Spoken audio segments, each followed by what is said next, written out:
And we're live. Okay, sorry again. I should move the microphone before I start. Let me just do the standard tweety thing and we can go for it.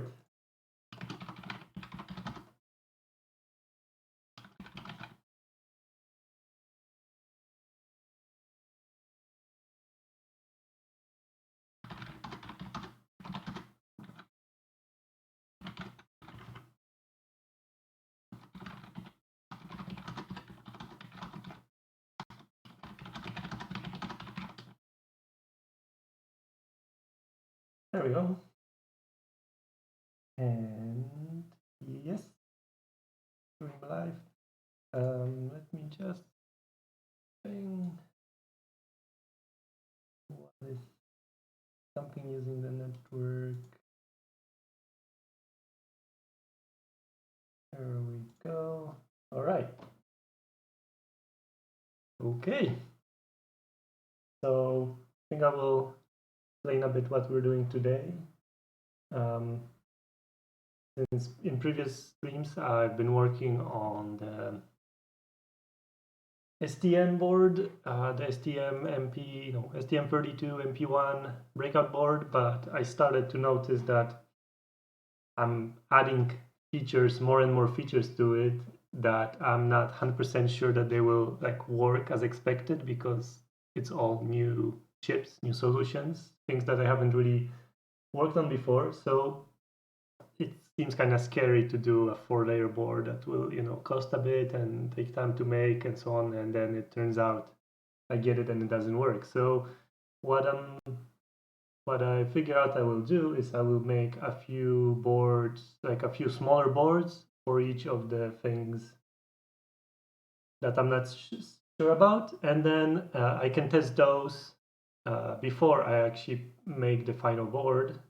And also, I could make a few, for the audio codec, I could make a few boards with different chips and then test kind of which chip I want to use, which one is the best. So I think that makes sense to make it more modular that way. So I tweeted out a poll on which board I should work on first, and the result was on the USB Type-C. So that's what we're gonna do actually today. So what I'm gonna be using is the STUSB1600, which I already did a bit of the drawing part in the ST board, so I will just base my work on that, but I think I will actually break out a few things more just so I can probe them and see what is happening there.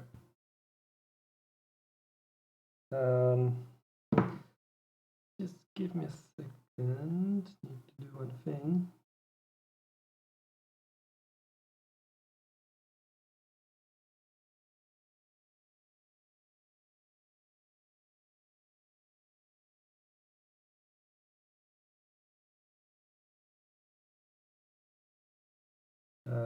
Sorry, someone is asking on Twitter. I did tweet it out. Okay, so it's all good. Yeah. So let's get to it. So I need to create a new project. So let's do that.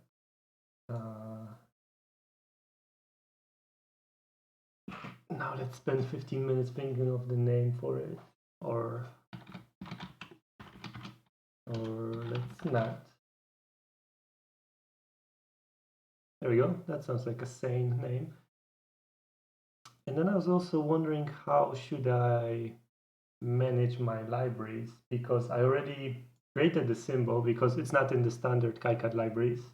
I already created the symbol for the ST board, and since I will kind of share the symbols and the libraries between the projects, I think I will set it up as, the usual, the Git repository, submodule. I already keep my project in Git anyway, so that's no problem. I won't do that on today's stream because I think that would be just kind of boring. So what I will do now is I will just copy the file over, and later I can set up the module and just add it in both repositories. So let me just do that here. I'm doing it on the other monitor actually, because I'm not sure like what do I have in my folders here, just in case, you know, something embarrassing I want to. So this one is in the interface USB. So there we go. And well, I never actually like created a folder here with KiCad in the background. Like it reacts really fast to the changes. Okay, so I have the symbol there, so that's perfect. We can add it here.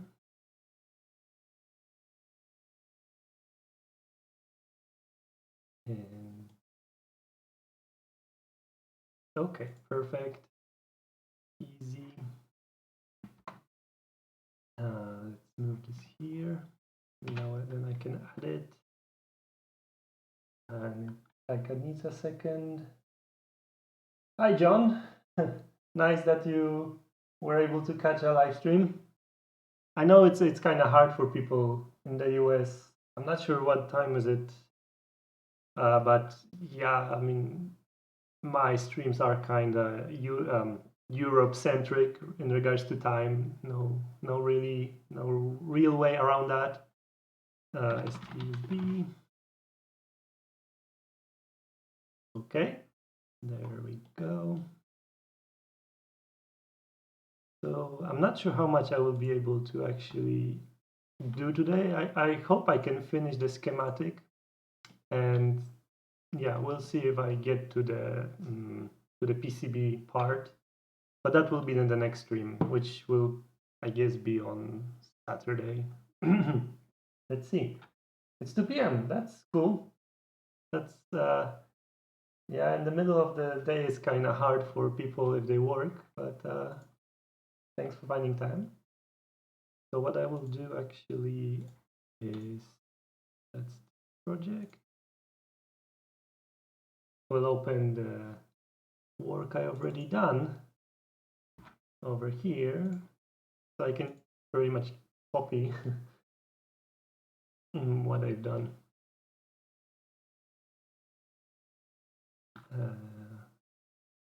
1 and 2, and then the alert,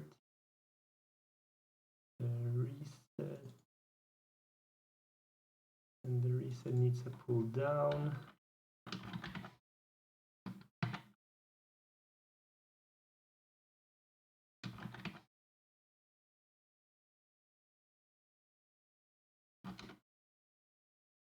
I think this part will go pretty fast because I'm mostly copying stuff.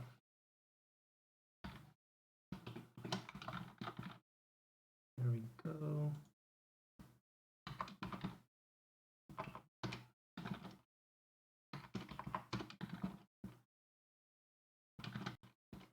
Yes.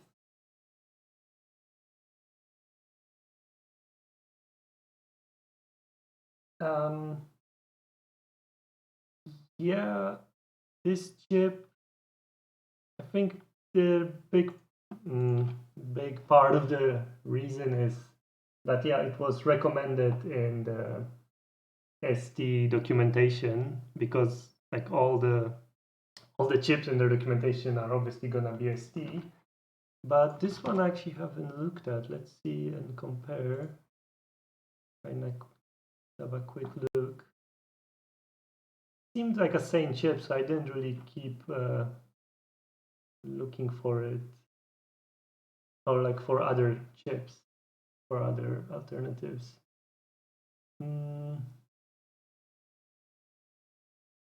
It looks very similar actually. Like there's the I2C, you connect the CC that controls VBus, I guess. There should be some FETs also you control. Is there a sample application for this one?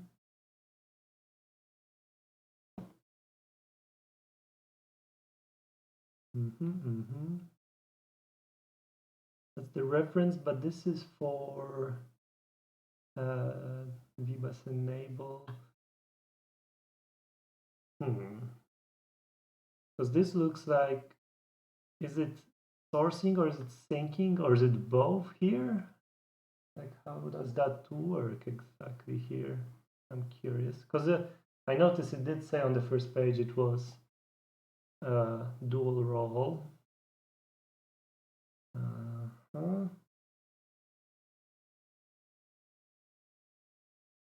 Sync mode support, yes, that's the same as the STM.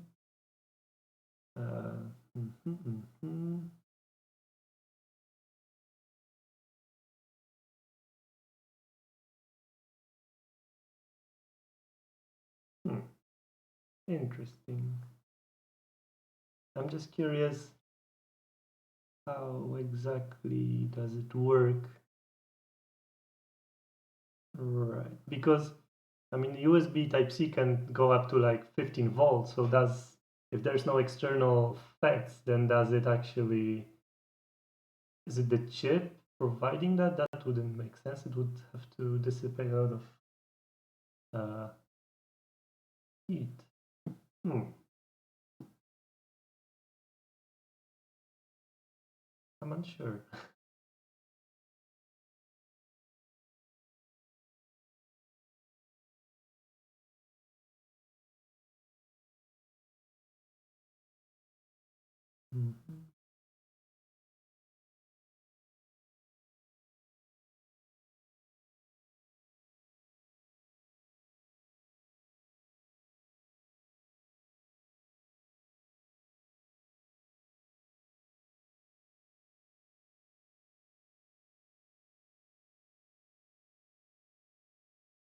Right, so for your project you only want the output, so you only want to source current, or you only want to sync the current, I'm guessing. Or no, because you're building a power supply, so it should source it, I'm guessing. Yeah. So then I think there are actually simple, like chips,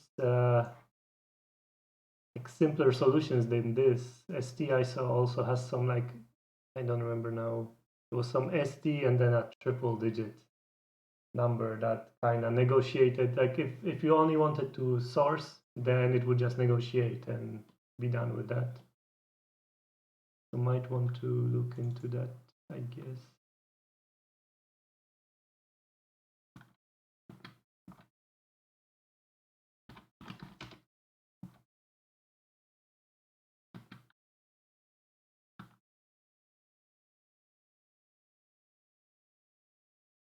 Let me just, I think it like, was it ST47 USB? ST? No, that's not right. But yeah, if you go to ST's website and then into the USB category, the chips are there, so you can look it up there.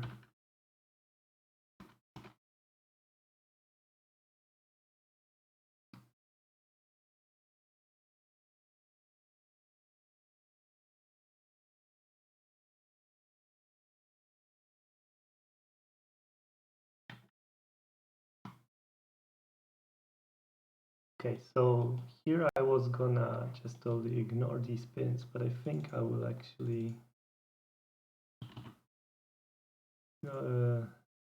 have them as GPIOs, so we can set the AB side. I don't need that, but I'm sure I don't need. Why?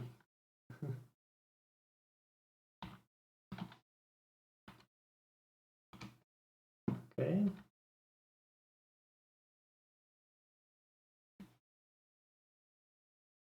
But I have to move this since they all need pull-ups. So second.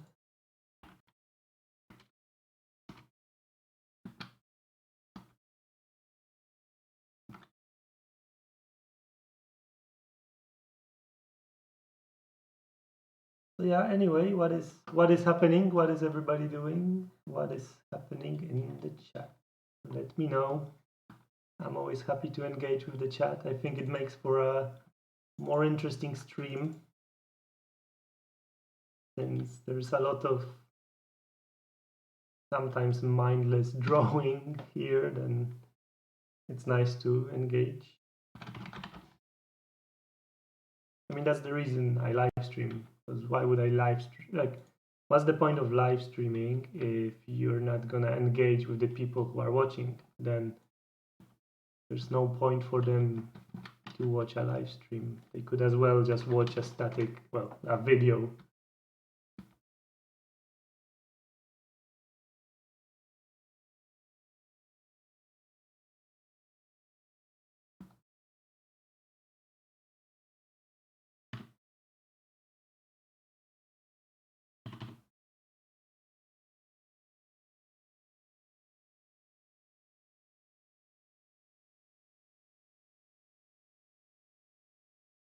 Mm-hmm.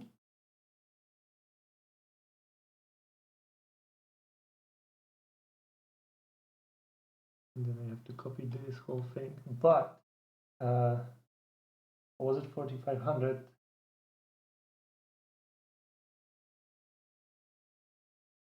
Nice. Glad that one, the 4500, will work for you. Because yeah, this one is quite. It's like really nice because it can do dual roll, which is exactly what I want.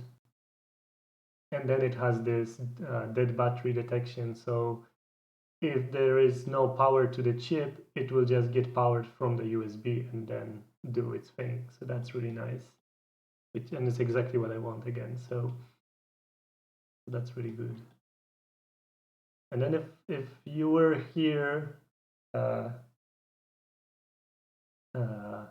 you in general, I mean, you were here watching me draw this on one of the previous streams. I spent so much time trying to make this look good, because if you look at the reference they have here on page 45, and if you know which page the schematic, like this drawing you're looking for is, that means you've been looking at the datasheet for way too long. But yeah, the way they drew here, like, I didn't quite like it, so I spent some time drawing it in a different way.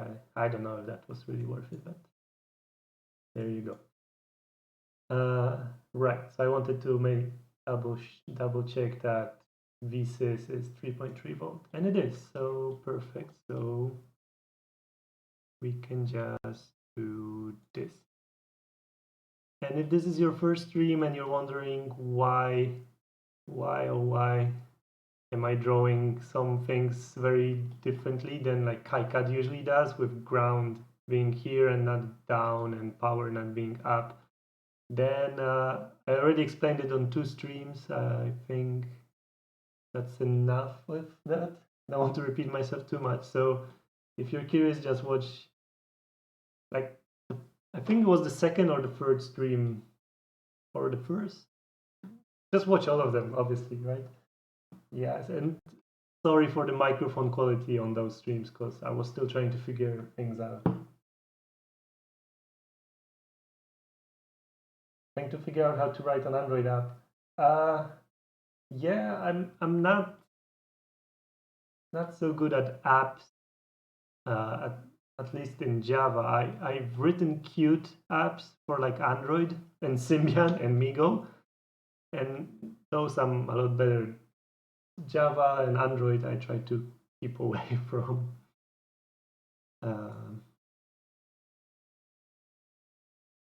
Okie dokie.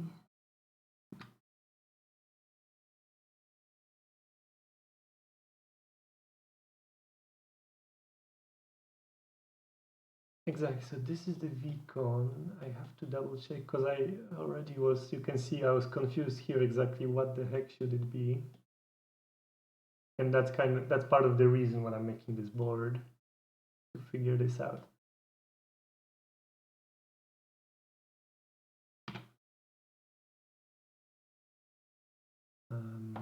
USB.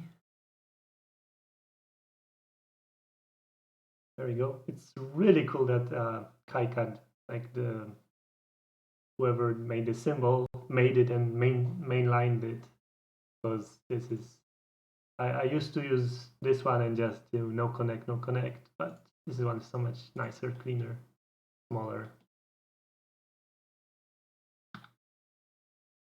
And I added a ferrite bead here, but I don't think I will do that on this breakout. Not so important here.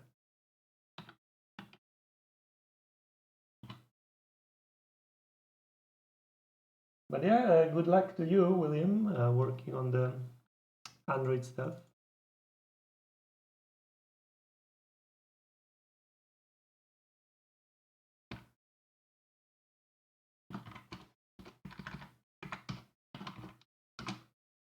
There we go.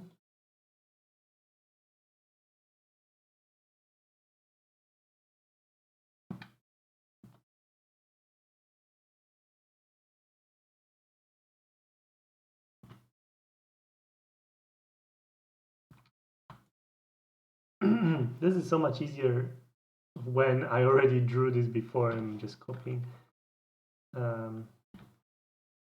So no work was like no time was wasted.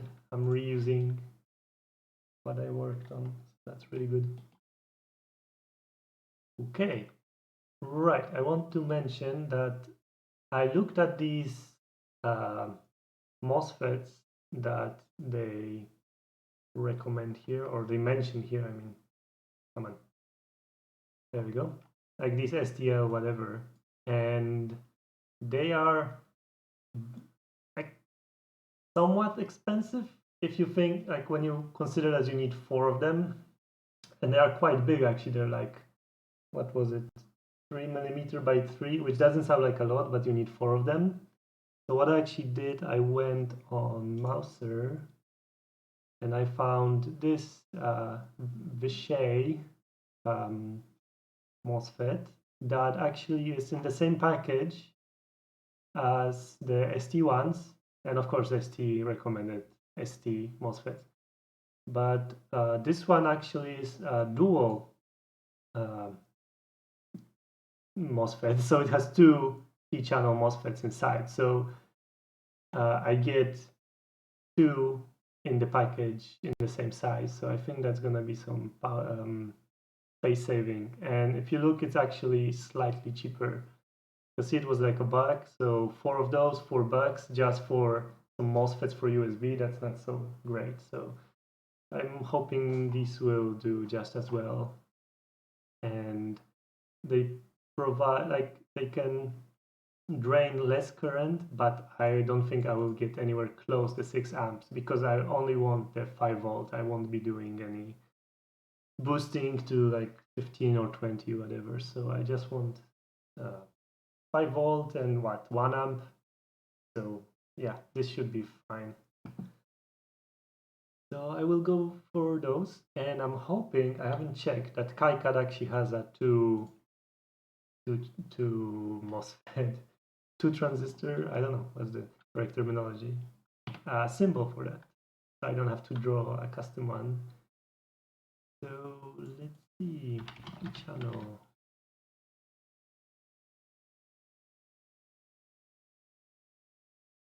And single, dual, NNP, dual. Because actually, let's see, they're an exact-ish, exact-ish, a match. Nope. There's this, but that's a single, isn't it? Yep. So dual. Wow, this is so slow when I'm streaming. Right. So like one of those should do, and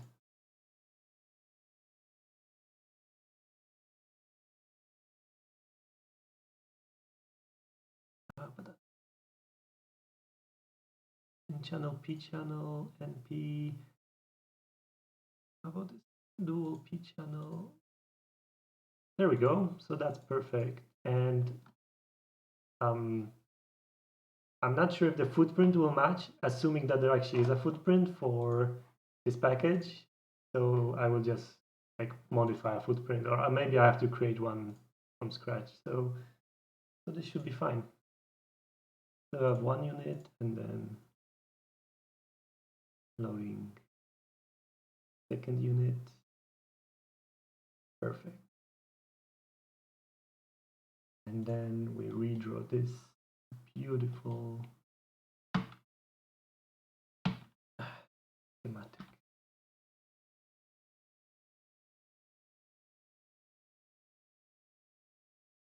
Right, so this is the source and this is the sink voltages. I think we could actually name them that because it's just clearer.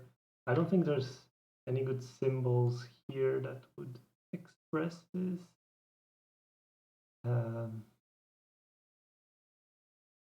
Sink, source, no, of course not.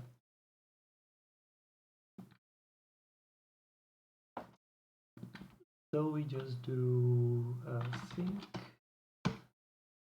or desync. Sure. I'm not sure what's the like standard way to name those. So let's just go for that. If anyone knows, let me know. And we need one of these guys here.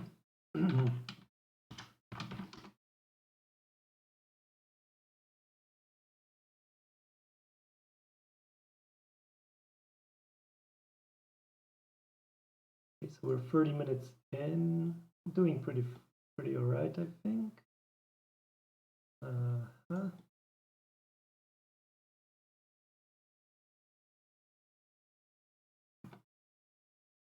Okay. And the other one will go here, then we can, perfect. Then I can actually copy some of this. That one went, I think so.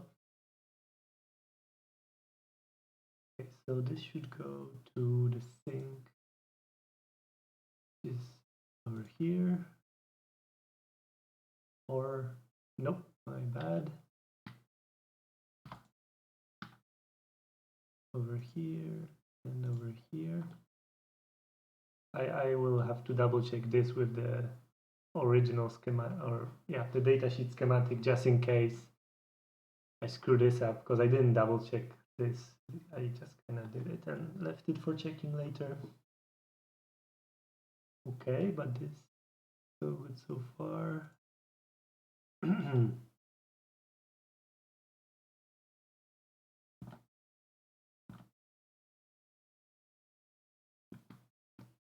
I do understand I copied them. Will it know 2211? Perfect. Okay, that's really good. Are they?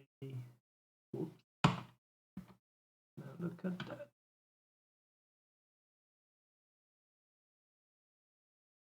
Yep.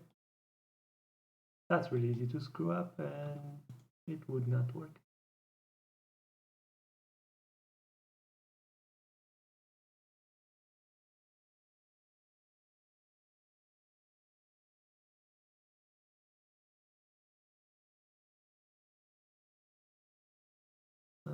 Right.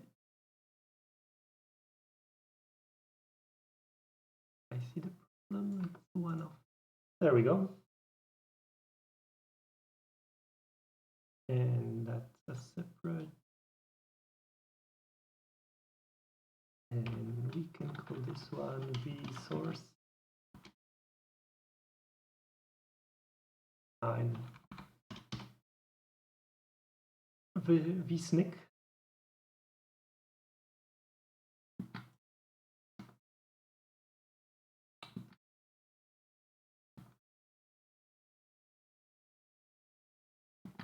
Come on.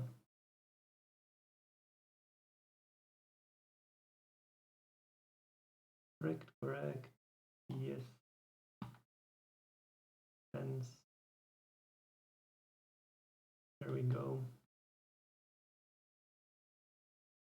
Right, I need to rename these.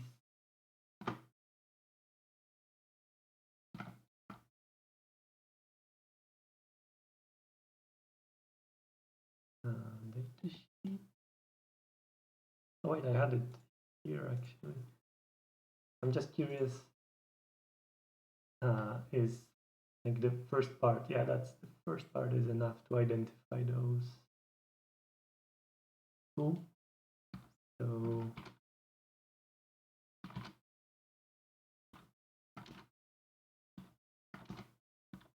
and also hide it.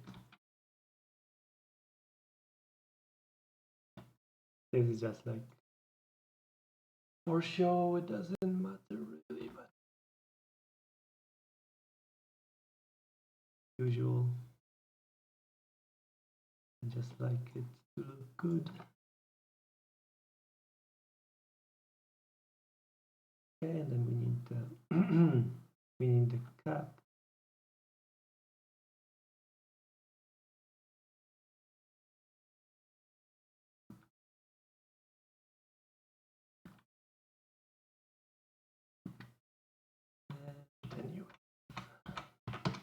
And there we go.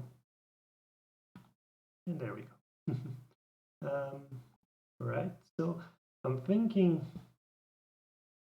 should I trust it, this dead bug stuff, not dead bug, dead battery, enough to actually just hard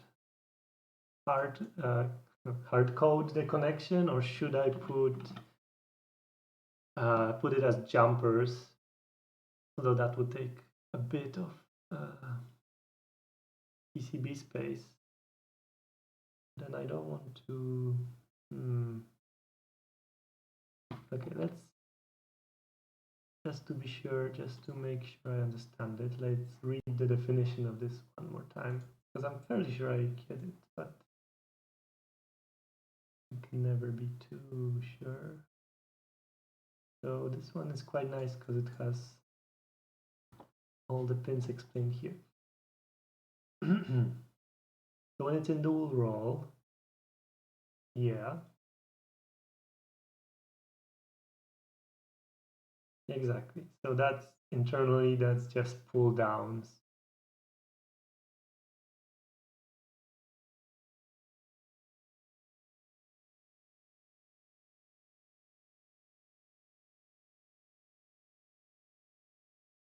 Okay, this makes sense. So I think I will trust myself enough to actually hard connect it and don't give myself that option.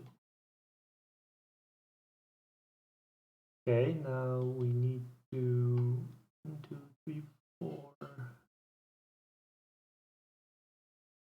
edit this symbol to move it a bit. Not sure how much. We can actually put it way down there and then move it back up as needed.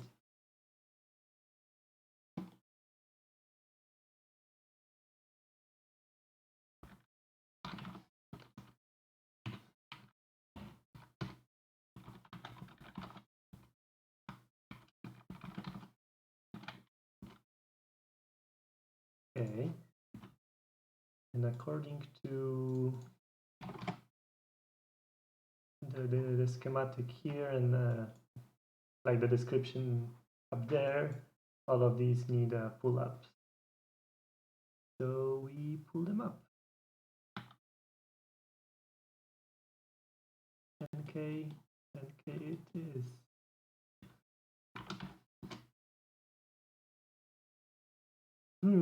Should I, how many is it? 4? Nah, it's because I considered, should I put a resistor network? But it's few enough to not give a crap.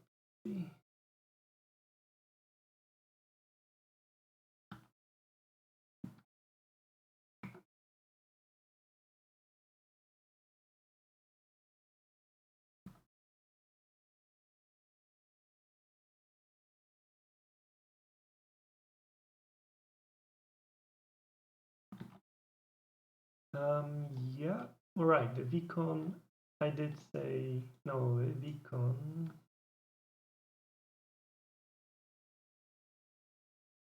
Where's that exactly? 1, 2, 3. Right, there it is. It goes to 5 volt. Right, I was a bit confused even when drawing like the ST board. What exactly is this and which 5 volt should this be connected to? Because, I mean, if this chip can work in a dead battery mode, that means it would have to take the 5 volt from here, from V bus coming in, what is it called? In the sync state, or like in sync configuration. So I'm just a bit fuzzy on this. Let's try to understand it again.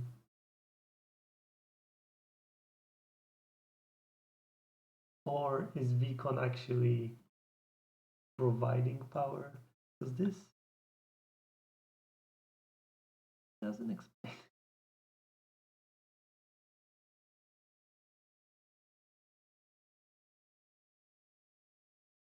Power input for active plug. Okay.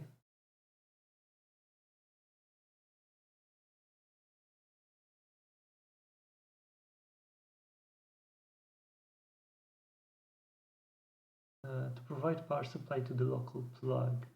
What is the local plug? That's a bit confusing.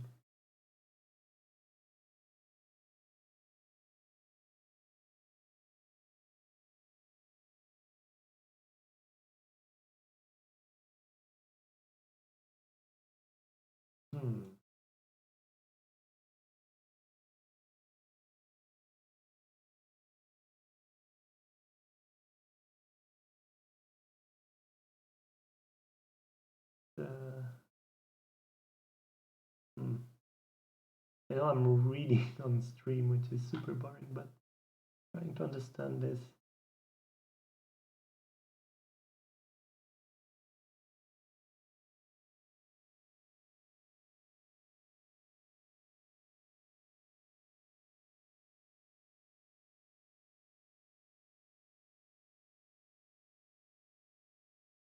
When it is in power, dual power mode, in dual power role, and vcon power switches are enabled, which I'm guessing is over I2C,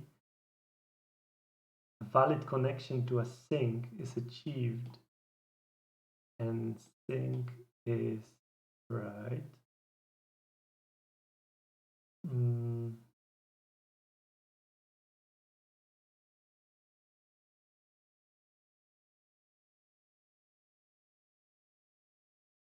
Oh, to a sync. So we are sourcing. So when we're sourcing, you know what? I still don't quite get it.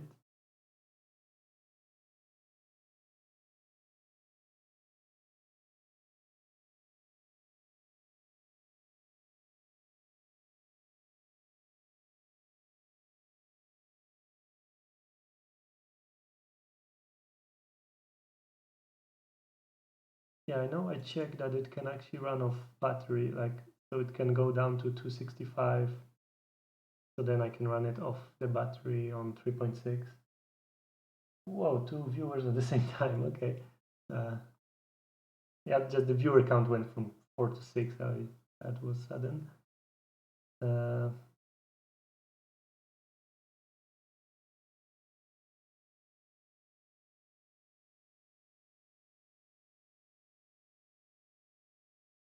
So yeah, I don't quite understand what this pin is still, even though I read all of this. I don't know. If someone understands, I would be very happy, like if someone can explain. But what I will just do is I'll just put it on a header, and then Then I connect it based on if I need it and if it is needed and what it's needed, just to understand it. I mean, that's quite the practical applied electronics, I guess. If you don't understand it, just make the board and test. Anyway, I think this is actually it, unless I'm forgetting something, but I don't think so. Let me check here. Yep. Yeah, we have the connected separate things, so that doesn't matter. Yep, so we are done on this side. So then I will compare it here, like I mentioned. I have this printed out. Sorry for the paper noises. But hey, no drilling today, so that's fun. So that's nice. Right, I have this printed just so I can like hold it to the screen. It's easier than kind of leaning over here. So I just want to compare this, and this is the thing. So yep, we have 10K pull up between, right, there's these 1K here, which, do we really need those? I'm still, hi Vivino, nice, thanks for joining. Nice to have you.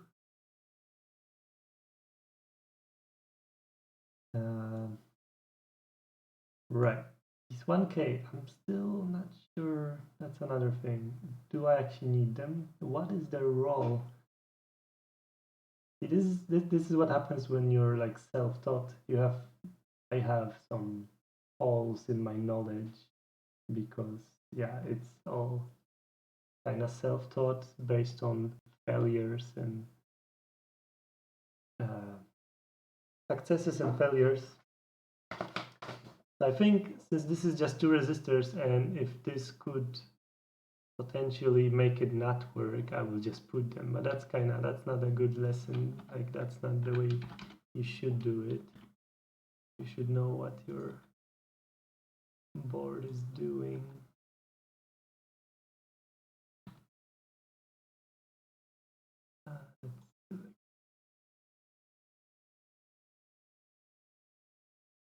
What? That's okay. I did not.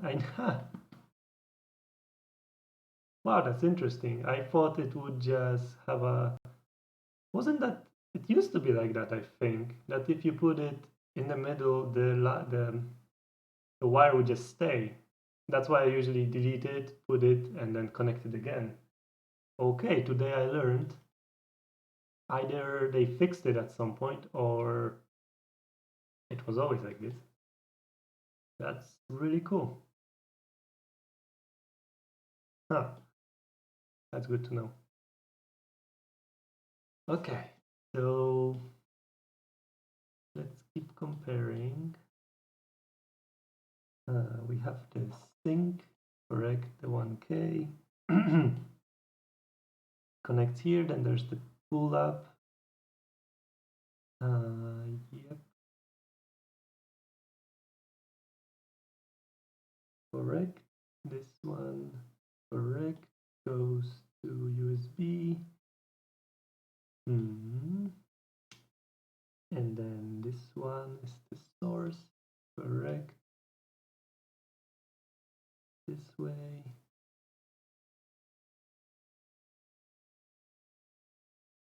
Okay, over here. Make sure the gate is in unknown state. Ooh, that one. And yes, correct. CC is CC. Then we have the decoupling on the two internal regulators. One, correct. VSys goes to 3 volts with a decoupling. Great. Then we have the I2C pull-ups. And I'm missing the interrupt. Yep. So let's put that one there also.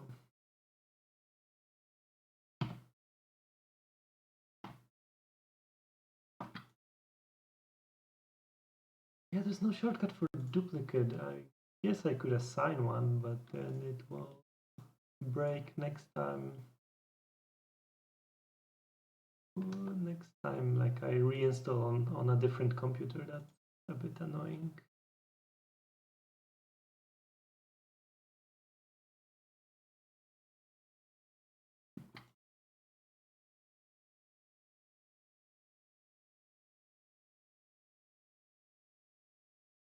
And yes, I am aligning those resistors because I am the worst. So yes. One more. Perfect.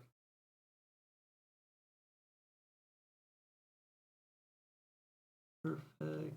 Pull up, pull on the interrupt. I know this is called alert, but when you read the description of this pin, it's just an interrupt. It means there's something to be read. So there's the reset, and then we have the debugs. Yep. Yes. So there we go.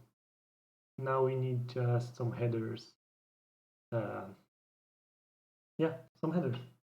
So it took 45 minutes to draw this. Obviously, I didn't start from scratch. I had my reference, but I think it wouldn't take that much longer. I don't know how long it took to. Yeah, I have a problem slightly with the schematics, and I know I haven't gotten to drawing PCBs yet, but you will see I also have a problem there where, like, yeah, like certain angles have to be 40, like, yeah. Well, you'll see. You will see, and facepalm and stuff. Okay, so we have these over here that we need to have on some headers.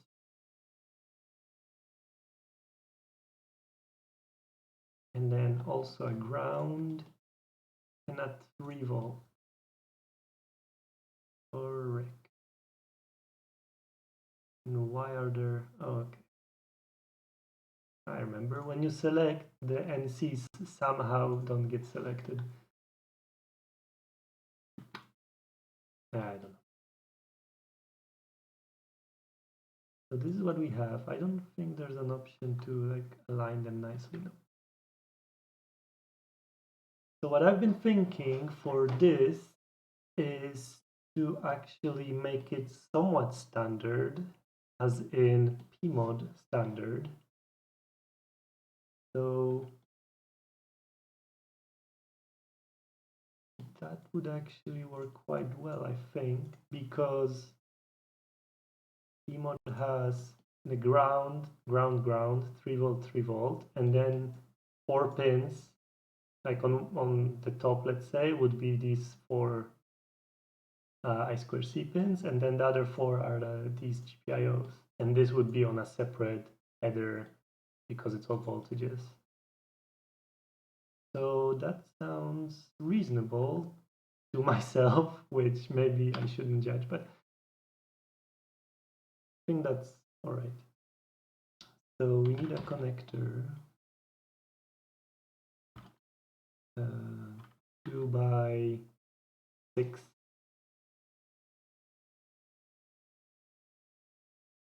And then let's see.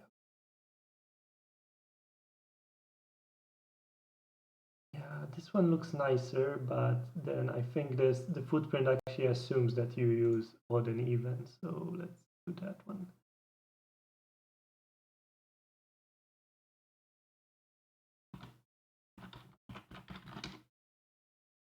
Why not? But yeah, as you can see, I actually tried to do my homework today. And now I don't remember which one is the ground in a PMOD. I actually have planned some things out before the stream. That usually makes for a better stream, actually.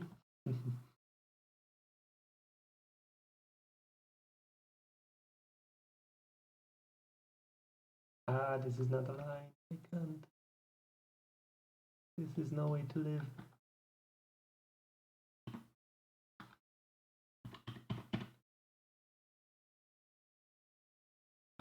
No specification.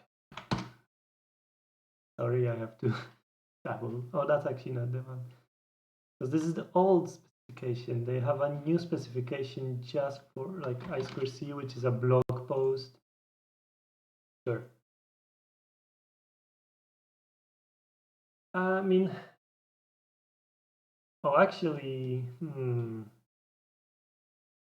this can't exactly be a P mod because I forgot about the date. Yeah.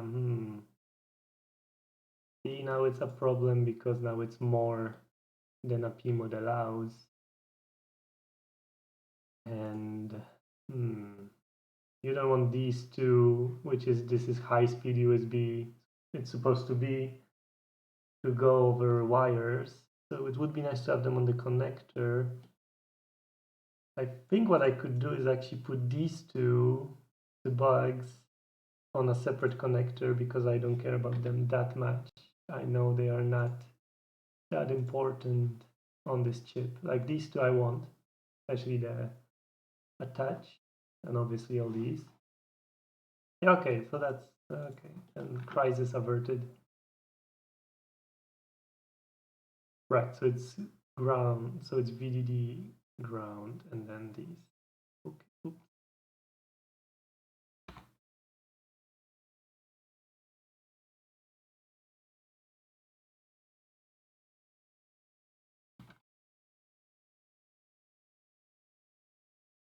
Yeah, I figured that if I'm gonna make a board, why not make it with header that actually can be kind of useful for someone. I don't know if anyone will ever use this board. I will publish it if it works.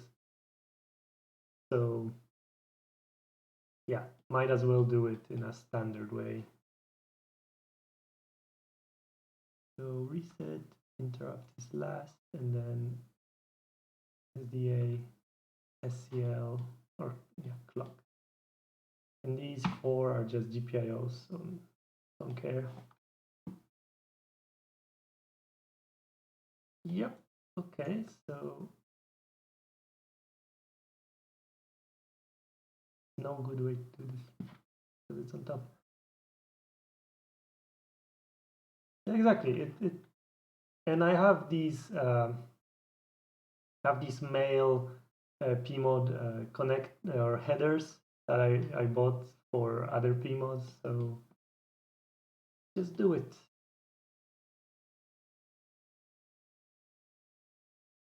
Okay, so we can do that, and then it doesn't really matter.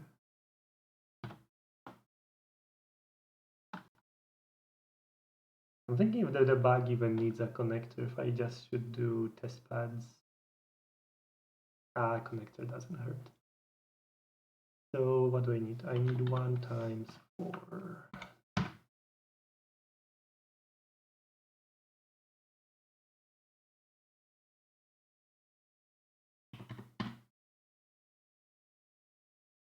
Okay.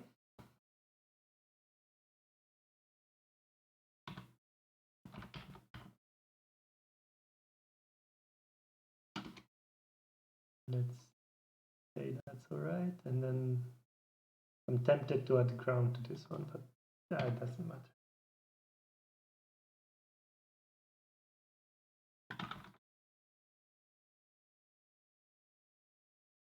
Oh, why did I click cancel?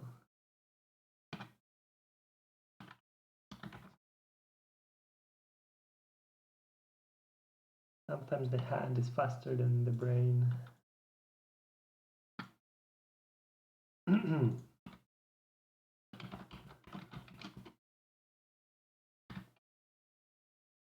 And there we go. We have the interface, we have this. We are actually done. Right. So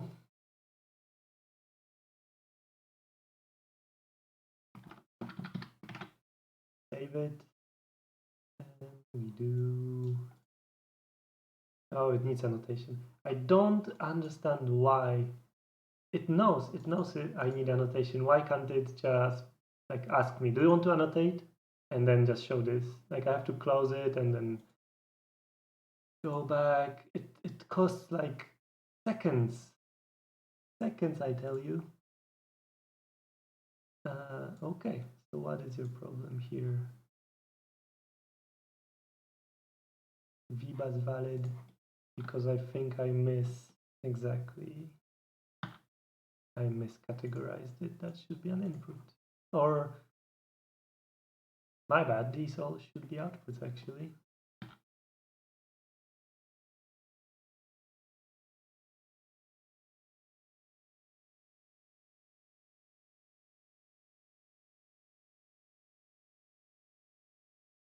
But yeah, it's been an hour, so it definitely looks like I won't be able to finish this today. So next stream will be the PCB.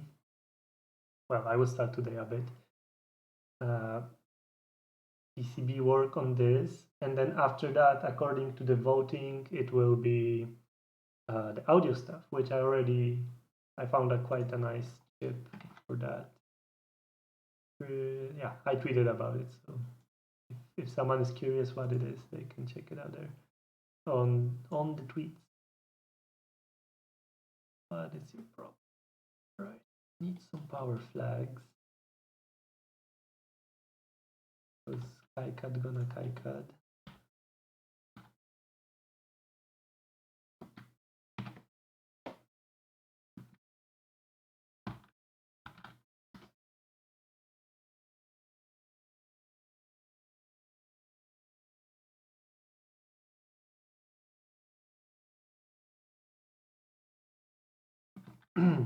So yeah, after I'm done with that board, I will make the audio codec board. And I think that one should be really, really simple because that chip does not require a lot of components.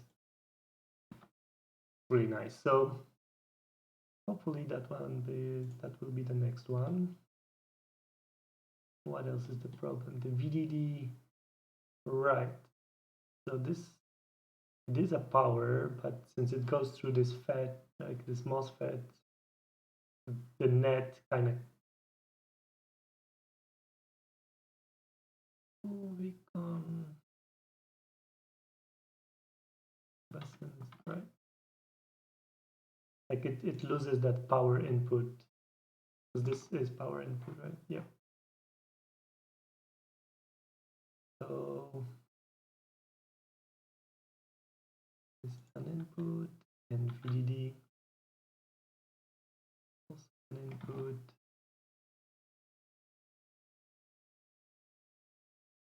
Our input is not driven, correct? Because because it claims it's an input even though it's an output. That's annoying. So what we can do is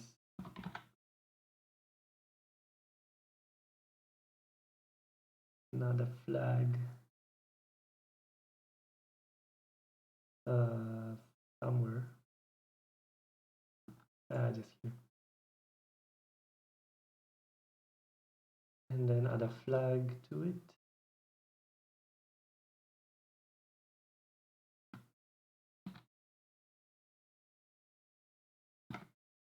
And now it should shut up.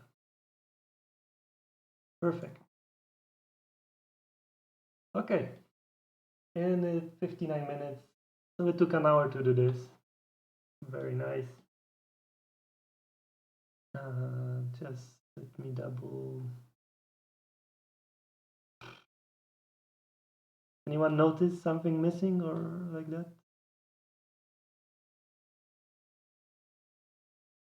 Doesn't look like it.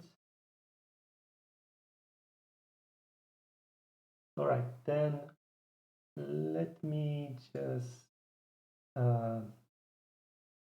go away from keyboard. Like I will be back in minute or so.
And I'm back. So, right. There we go. But the space here is different than the space here, I think. Like, oh no. And then it's all not aligned, like here. There we go. Phew, saved it. Wouldn't have worked. And double check ERC, triple check. Okay, then we go to the footprint. And I need to, it's much better. I need to check. I have a list of reels of components that we have at our hackerspace. So, because some of them we have 0602, we have 0402. So, based on that, I want to see what should I use.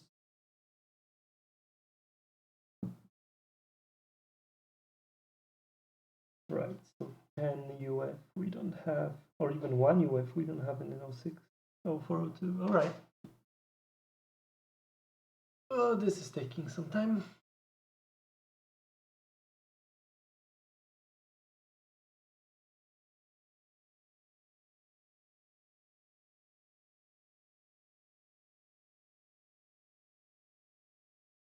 Loading. Any minute now.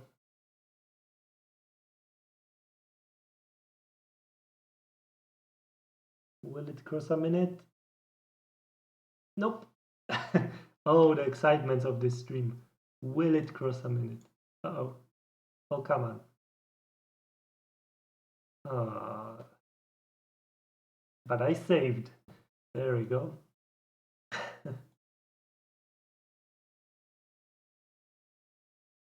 Yes. Right, so for this one, I need my ultra super special footprint. Let me just find it.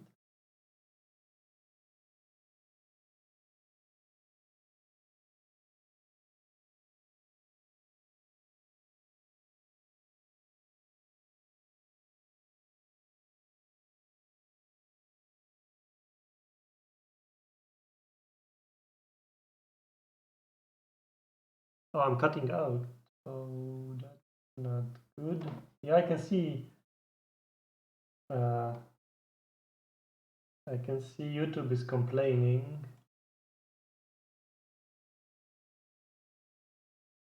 Right, encoding overloaded.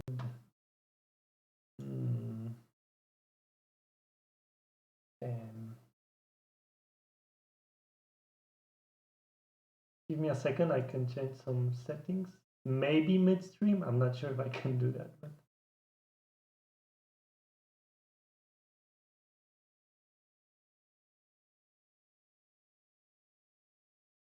not midstream.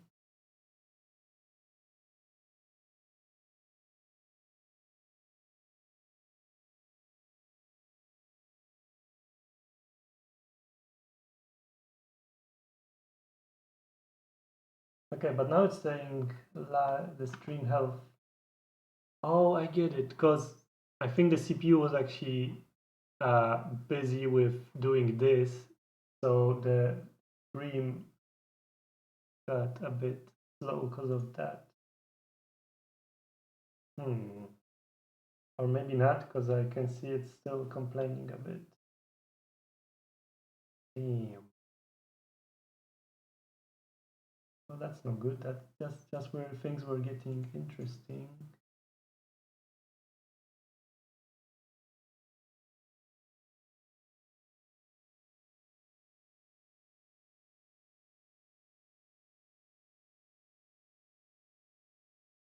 I can't change too many settings during the stream, so hopefully it will get better. I think I can actually close some things to let the CPU breathe a bit.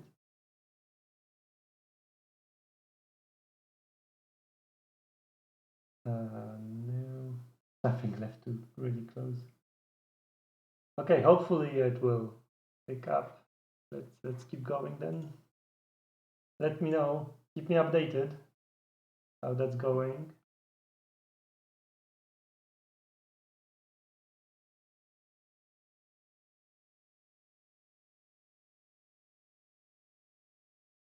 Yes. And now I lost my I lost track of what I was doing. Yes. Modules. There we go.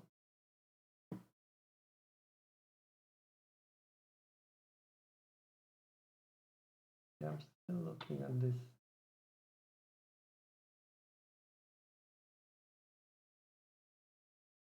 I set a higher priority for it or something like that.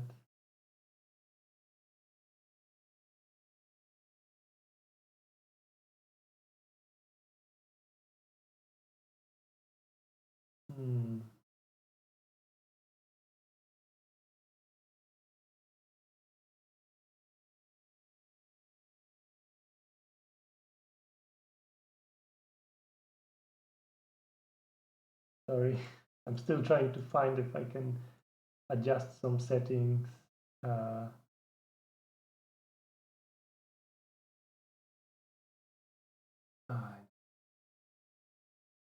me know, is it any better? And I will just keep going. Whoop.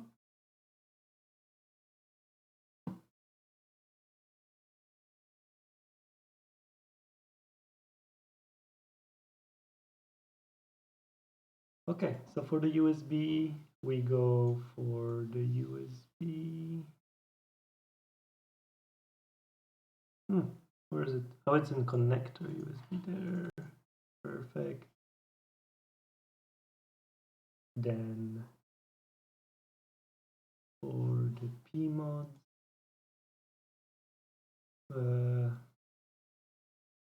right, what did I do for that one? I will have to actually check, because I think it was a special footprint. What did I use? It was in, I know which project it was. I can check in a second. But for the power, that's the 4. So here we can do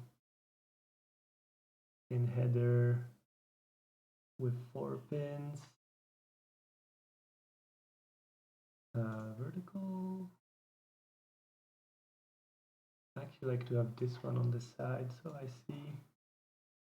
Verify. It's better. YouTube is still saying that the stream health is not the best, but let's see.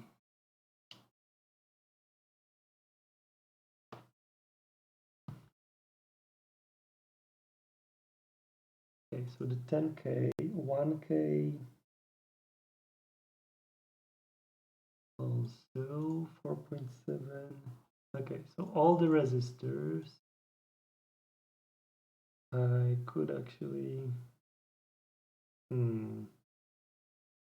another thing I'm thinking, should I make a stencil for this one? Because this one actually could be hand soldered. It's only QFN and some other stuff.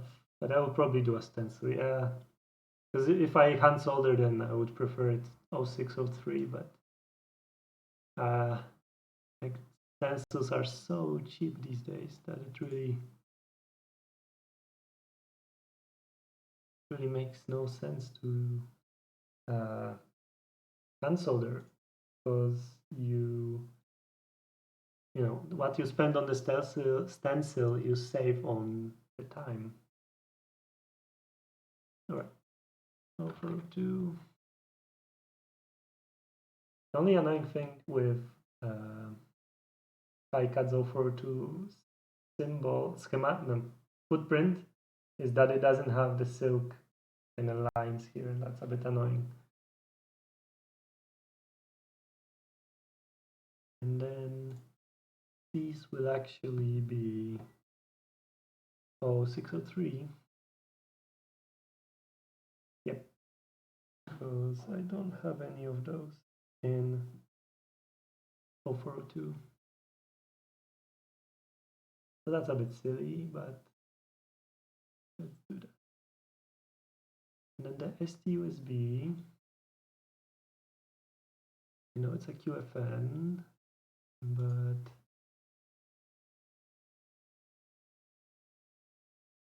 there's no pin matching ones. So let's see, what is the footprint there?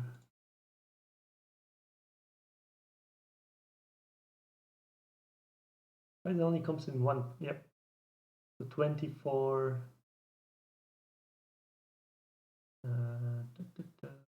I got it.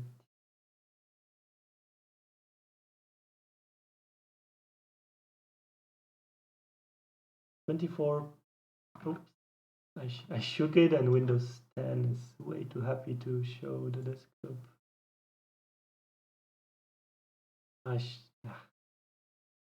You know this function, right? Yeah, I should have went back to. Okay, let me just get it. There it is. My bad.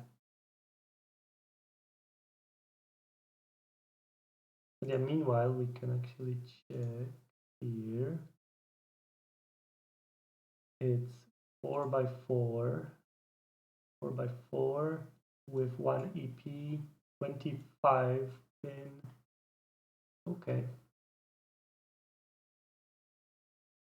Yeah, 24 plus the EP.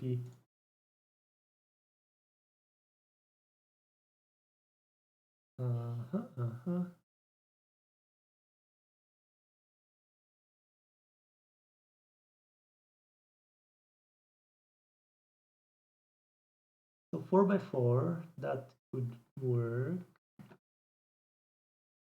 The EP size is D2E2, 2727.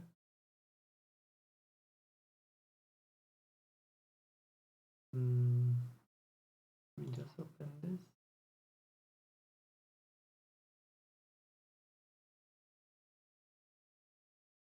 So what do they recommend here?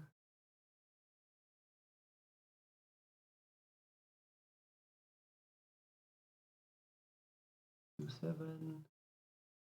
So it's this one with the pitch being 0.5. Okay, so this one should fit to it. Should work. 24, 1 EP, 4x4, correct. 0.5 pitch, correct. 2.7 by 2.7. All right, good. Let me have a look. Looks sane. And for the P mode, just wanted to check one thing. I see. It didn't, because when I did match on pin numbers, on the number of pins, it didn't show it, but that's because I just ignored pin 16, which is NC. So it thinks it has 24 pins. So it didn't match there. So now I don't need one.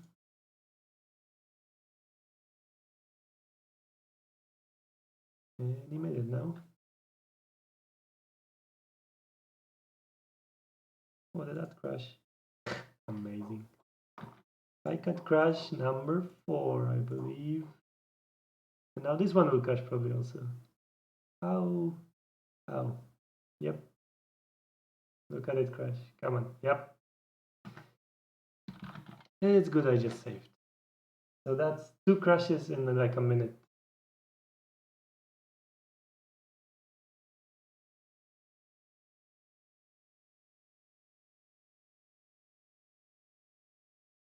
Let's just check that we actually didn't lose anything.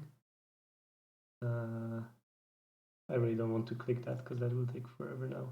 Yeah, that was the last thing I did. So we're back to where we were.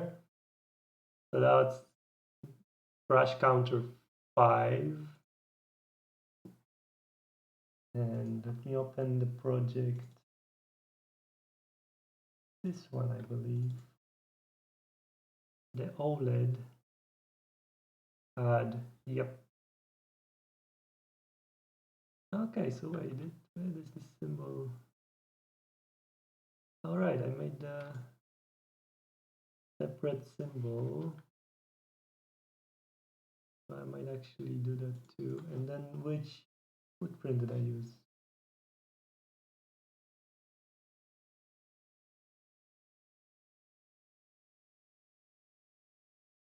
And now we wait.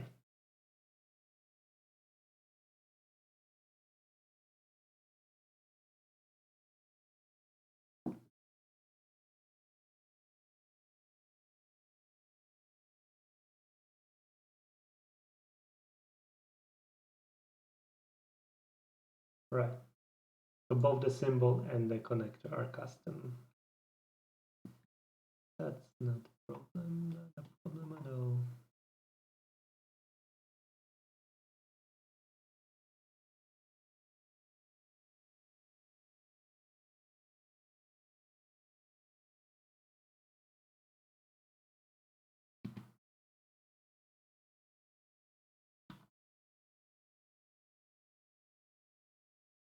Have it here for reference. And we can close it. And I can copy that library from the pmod I made.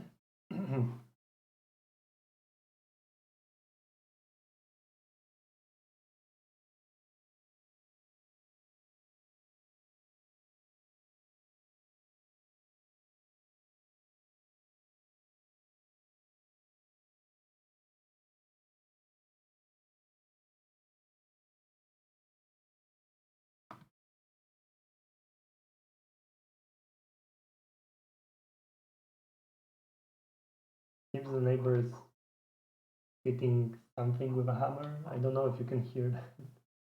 Sorry if the microphone's picking up. Hopefully it's not too loud because I can like barely hear it. There he goes.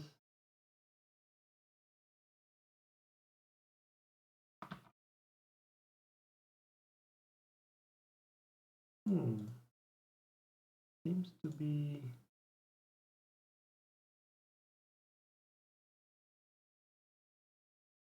like I can't find which library it's coming from, so let me just load it again.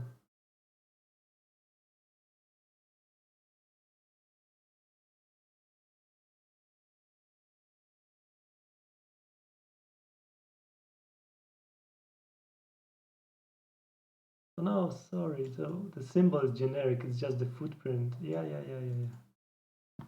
There we go. My bad. I copied the footprint now, so that's okay. Then we change this one. like this. I'm sure that won't load at all. And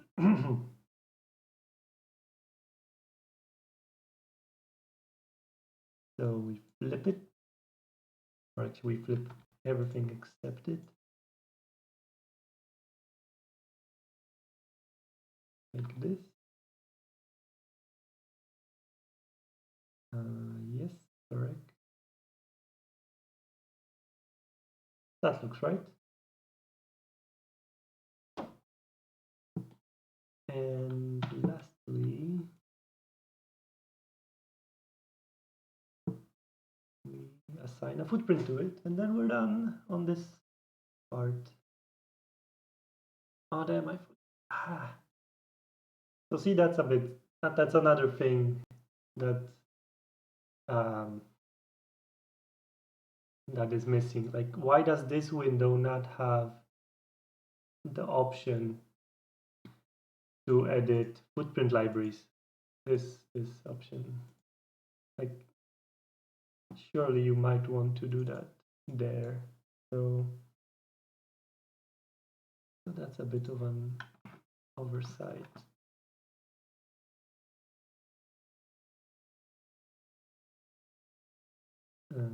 Here we go.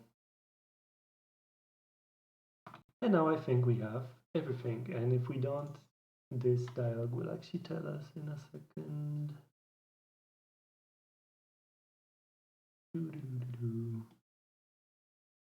Okay, I wonder how this one behaves on the stream. I am on the accelerated.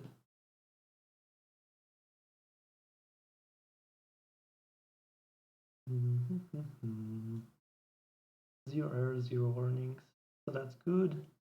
Nothing seems to be missing. Like if I forgot to assign the footprint to something, or if it was missing for whatever reason, I would see it here. Okay. That doesn't look that bad. Wait. Oh, damn. Ah, right. And no one pointed it out. The MOSFET already had a default footprint, so I didn't have to assign one. But these are obviously wrong. Yeah, so I have to open this dialog again.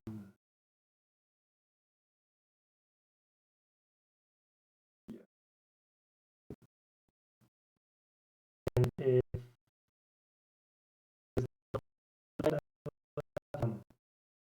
some time. So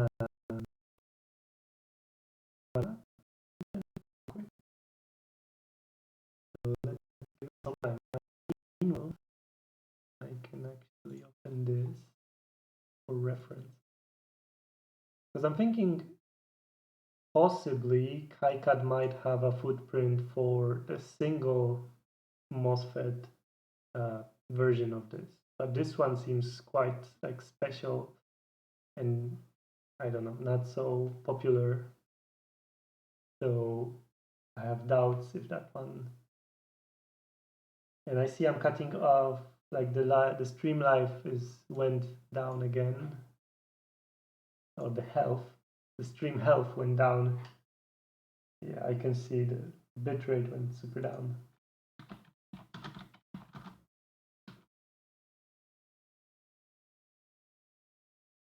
So hopefully it picks up in a second, because when it's doing this, it's using a lot of CPU apparently.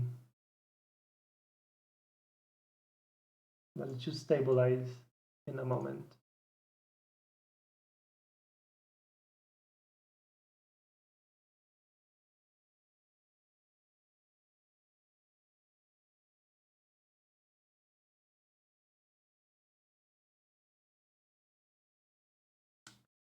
I have no idea where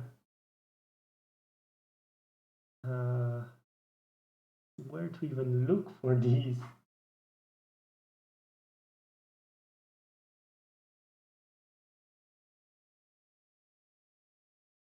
I guess they should be in package.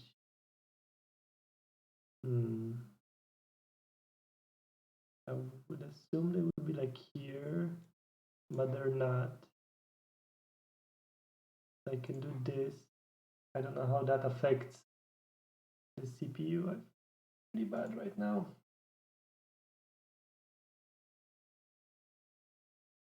Ah, damn. So what was the name of this package? Was like 1212. That's not gonna be really good.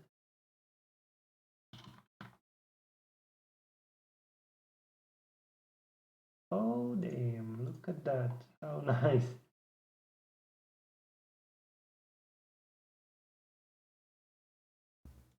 Perfect.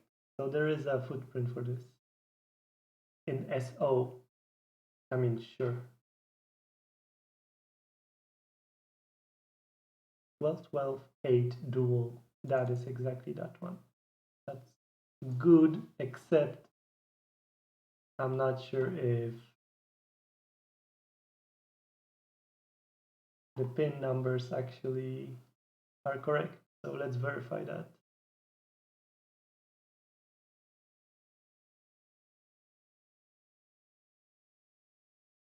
So I take a screen. Here we go. I have this for reference.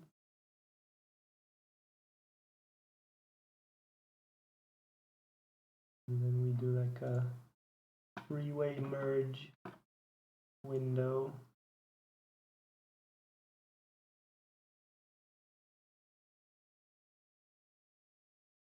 So 6 is one drain and 5 is the other drain. Okay, that even, oh, that's 8, and there's no even that 8 here, so that's already not, nope.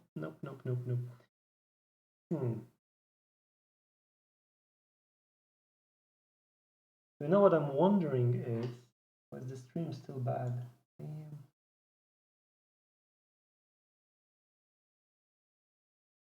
I hope the stream can stabilize soon enough.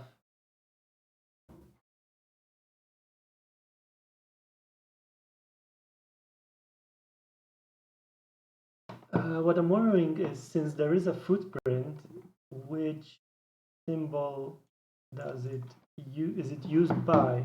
So what we can do is actually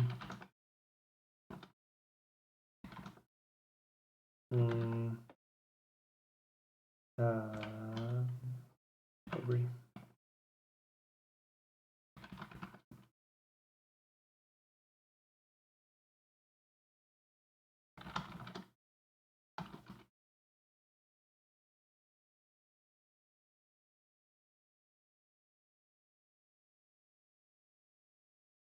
I'm wondering if there is some, see, like there, this one. So there is some, but that's a single. Damn. So no, it doesn't look like any symbol actually, no. But creating symbols is simpler than creating footprints. I can just clone this one and change the numbers and we will be done. So that's really good. So let's open it. And this probably slows the CPU down again. I don't get it. Like I have 8. Like, this is not a bad CPU. Why is it so bad?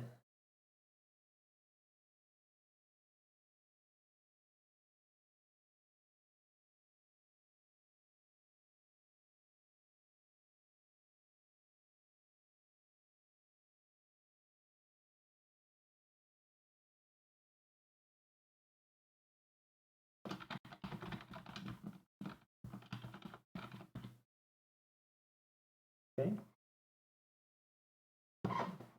So we create this, then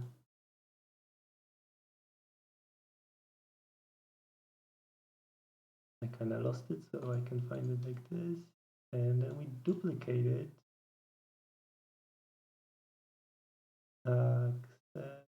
Or even better,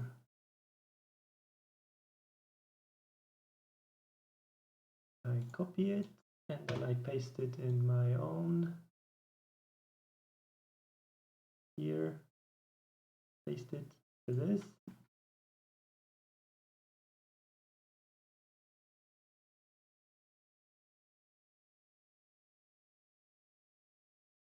Okay, I can save this one, then I can rename it to actually be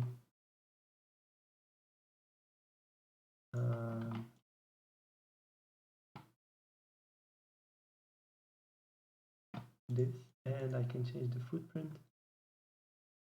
I think this one I could actually push to KiCad. 16 core Threadripper. Yeah, it's not really like, I don't mind that it takes forever to load those symbols and footprints. It's just the stream is also suffering. And even if that dialog is like a single threaded, then the other threads and the other cores on the CPU should work then on the stream, but maybe I don't know how OBS works exactly. So that's a bit sucky that it happens. I guess I have to remember to actually open each of those windows once before streaming, so then I have them loaded and ready. Okay, so I don't need this. We need that. Okay, so we can do this here. This is gonna be tricky not to screw up. Did I close that Air Fun view? Ah,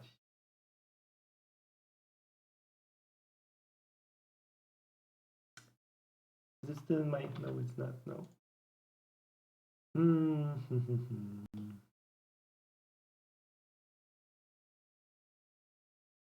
Okay, then what we do? No. We open this one.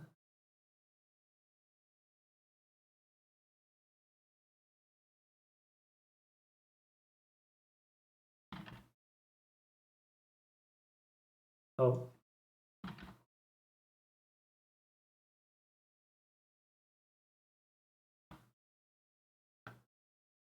We have it here. We have not this one here, and then we have lastly this one here. And now everybody double check me, because this is so easy to screw up. So this is unit A. D1. Oh, I need to see more. And this is upside down, because why would it be not? Like, why would it be the right way up? But D1 is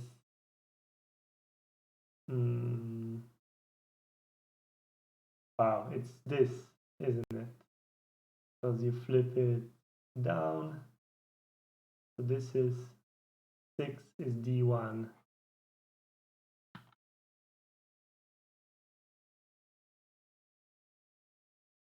And that's this.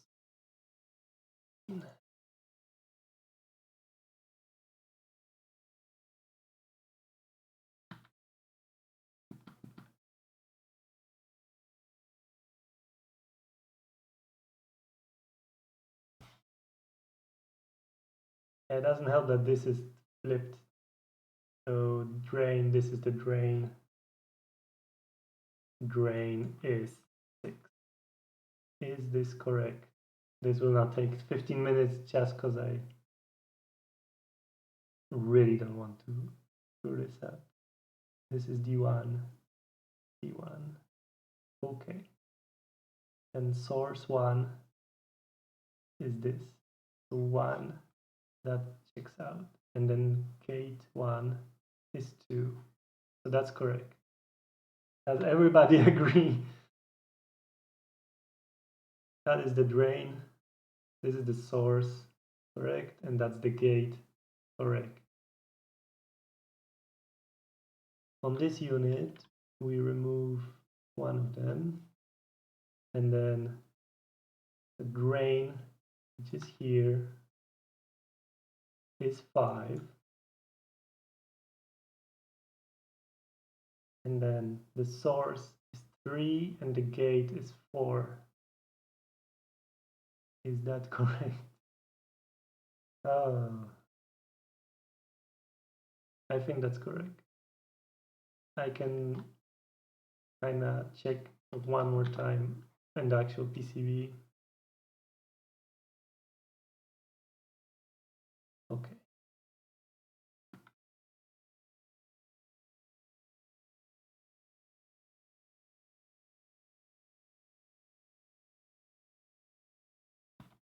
And no, okay.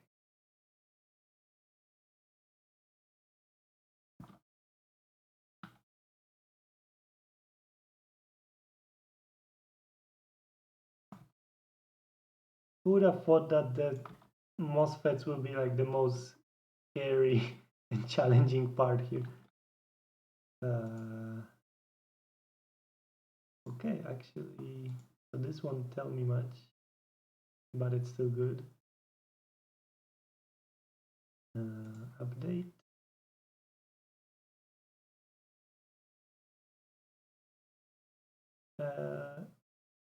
Excuse me, this is not correct.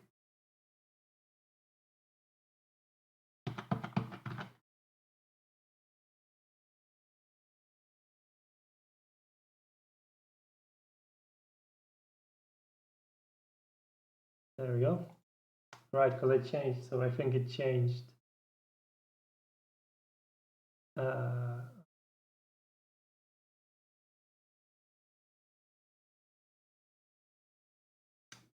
This is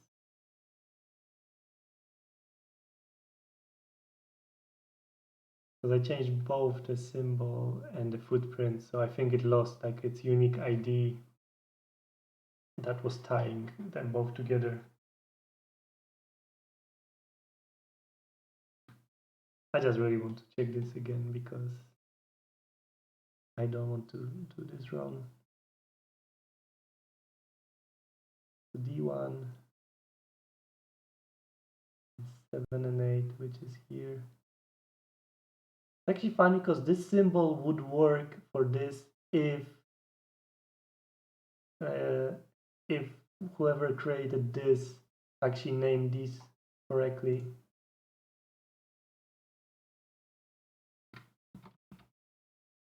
But they are not. Oh, that's a custom polygon. That's cool. Nice to take advantage of the new features in KiCad, but I really hope that's correct. So here we are. And then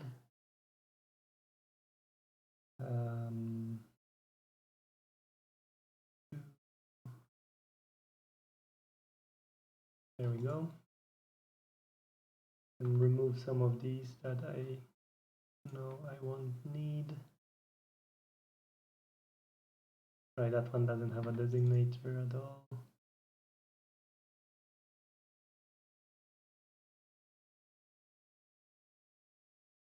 Another thing I'm thinking about, there is a standard dimension that a CMOD board should have, and it escapes me right now. I wonder if it's in this specification or do I have to like go Googling for it? I think this size is actually specified somewhere what it should be. I hope it's here because I really don't want to go and search for it.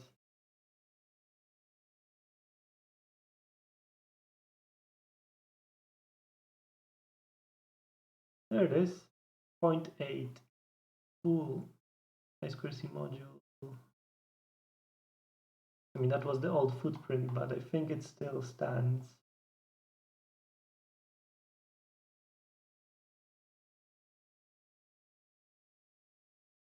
Okay, so we need to go inches.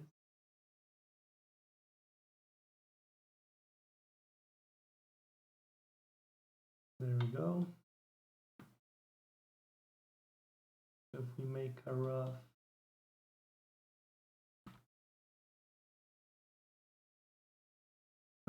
drawing,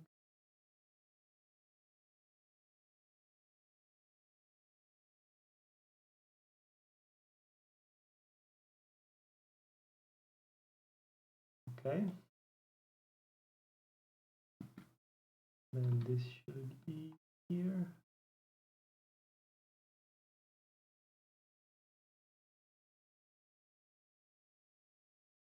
And that claimed, what was it? On a peripheral, 0.2 from the center.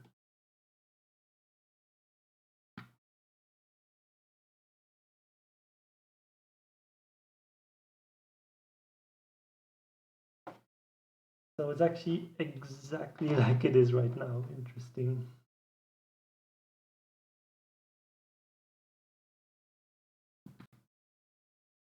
Okay, so I think this is correct. And this is a peripheral, it is full.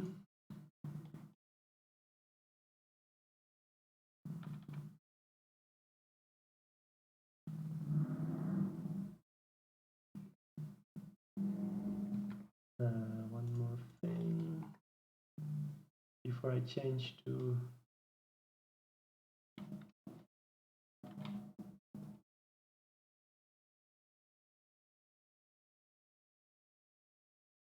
millimeters, because I'm not gonna do this whole thing in inches.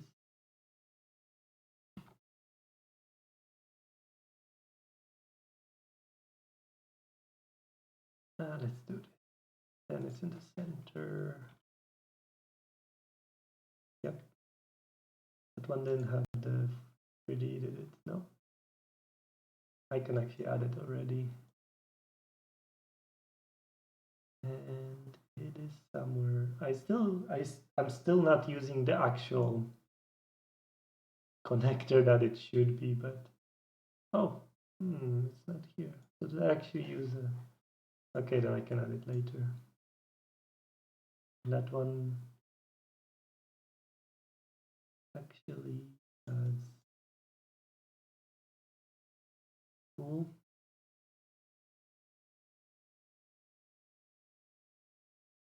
I wonder how this 3D render affects the stream, but it seems to, like, it looks good here.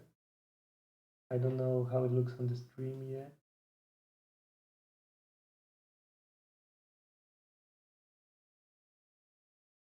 Okay, we're getting somewhere. And we have this. Right, I want to change to millimeter. Or maybe, yeah, still want, because I want it somewhere like centered.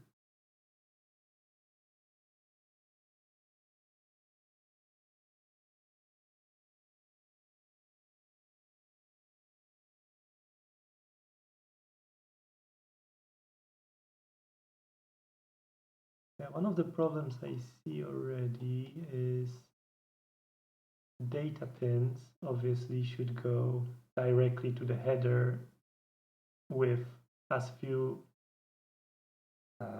like changes of layers and so on, and they should be length matched.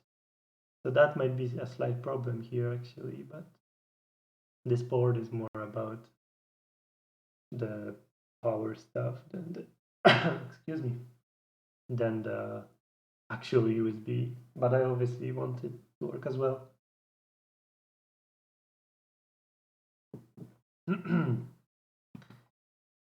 Okay. So this one.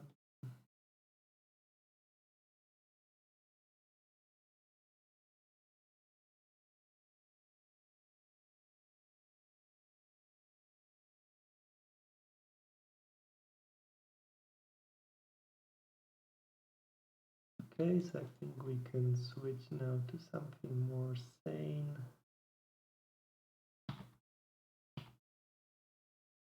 I can never really decide which grid I should use for like placement. I know what I want for actual drawing traces, but for placement,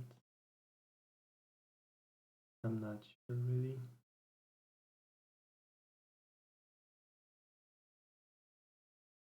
Right.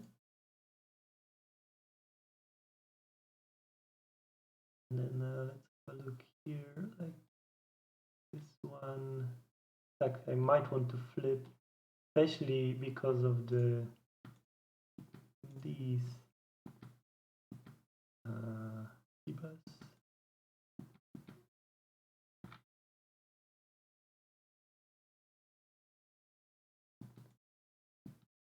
I doubted that.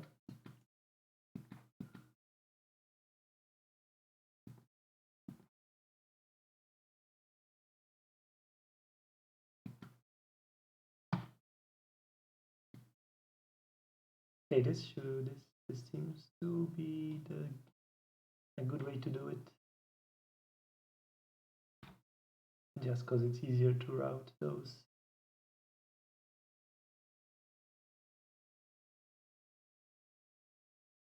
And then let's set some rules.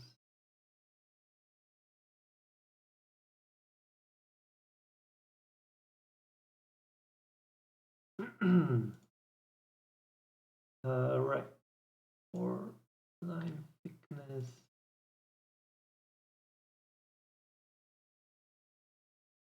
So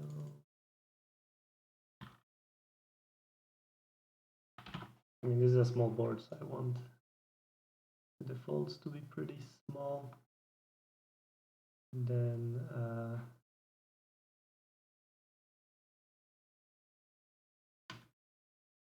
to do it, 0.4, so this could be 6.5. I think maybe I should actually recheck this change. No, I didn't, because they're already all created.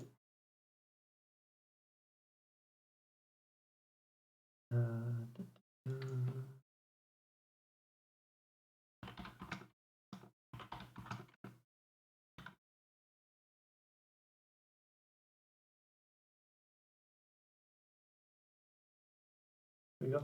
I think I will actually check the board.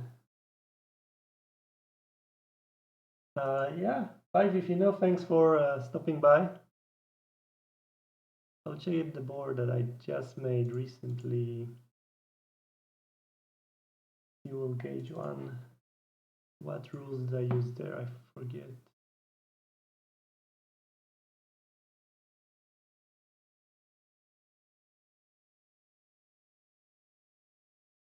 Setting.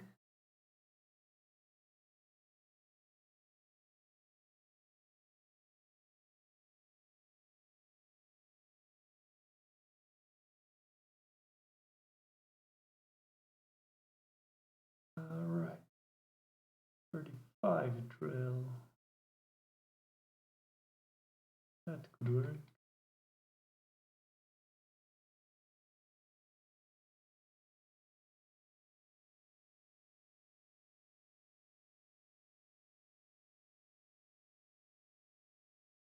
Although maybe, nah, I know I checked and then I ignored it anyway. But yeah, this actually looks pretty good. So let's see how we place the components, because this board surely can be smaller. And VREG.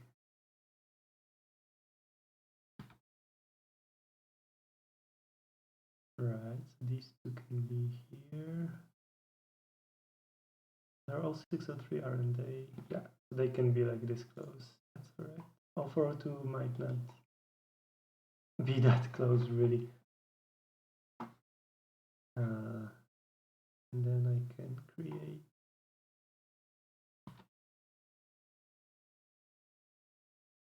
fill, just so I don't get the rat's nest for the ground, because that's annoying. Yep.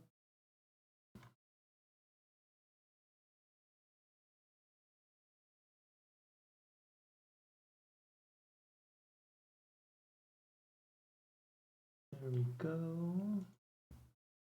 And then I duplicate it and edit the one I just duplicated, and now I have it both. So that's a super fast way to get that done. So now I shut up the ground fills. So that's really nice. And I should change my grid back.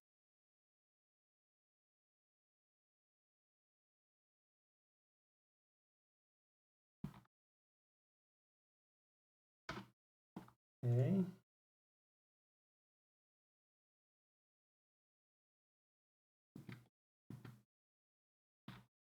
The other decoupling.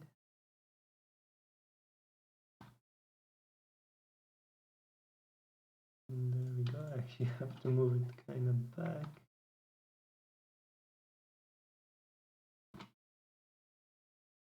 And that goes to the pull up right.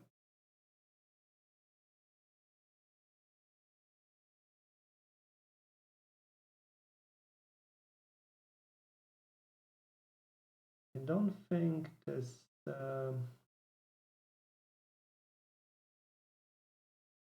schematic, this data sheet actually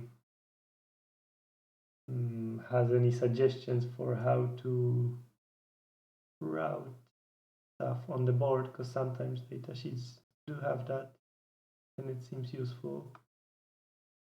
We could what we could do is, there is an evaluation board for this chip, and we could see how they do it there. Just the what is it called? The part placement. It can make things easier. Or we just wing it. Well, what did that jump like that? Yeah, these two are connected and these two are connected, so that will do it. Goes there, that goes places.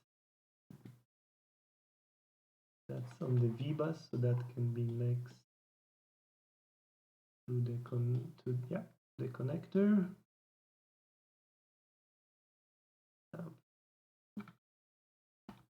Something like that.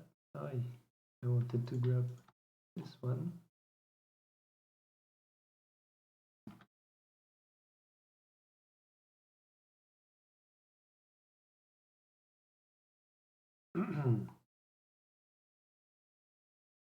Here I need to do some stuff as well.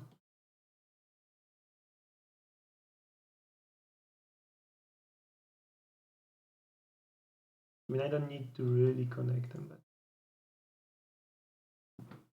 gets it up better. Right. So that's one of the problems. Like, I have these USB data pins here and they have to go to the connector, but I have this CC that has to go here. So that will get a bit in the way. But let's not get ahead of ourselves. All these pull-ups. There's one pull-up, there's the other one. Where does that go? It goes to the MOSFET, doesn't it? Yep. I mean, I'm not sure I'm gonna place them for now, just kinda reorganize things and see where that gets us.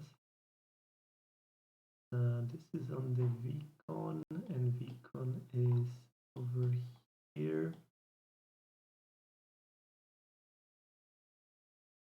The mystery VCon.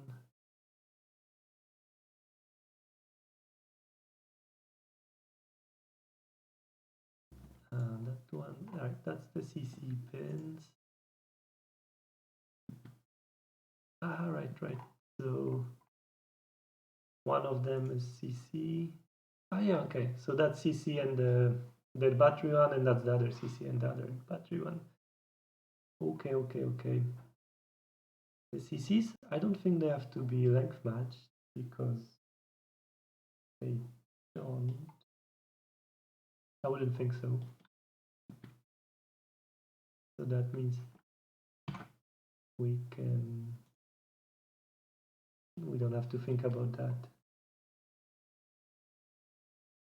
What I think I will also do, I will put all these pull-ups next to each other because they are easy to place and get them out of the way, and there's quite a few of them. So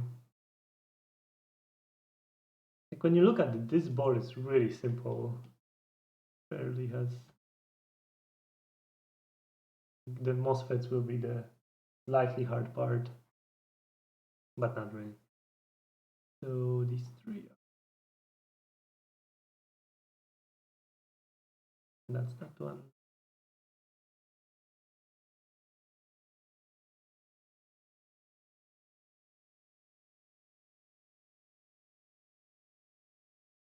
Right, that's the pull-ups under the bag. So we can put them.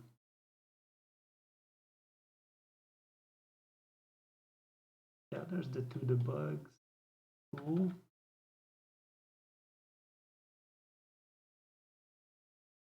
We can figure that out in a second. The other one is here.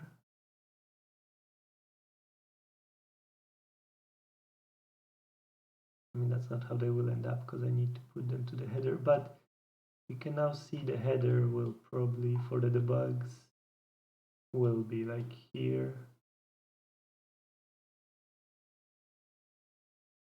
Just because it's super convenient to have them this way. And then for the power, let's see. Where are these?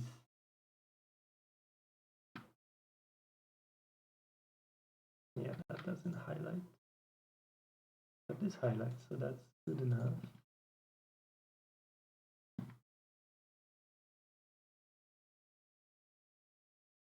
Oh, it's already highlighted, never mind. So, see, why did it take me there? I don't know, why did I click? That I'm not sure about. So this is where the control for the MOSFETs, there's 1 and 2. That's a bit inconvenient because if it was here, it would have been, I could put the MOSFETs just here and then have the connector also here, but it will be there anyway because the VCon is there, and then yeah, so that's how this board will look, and then I will shrink it.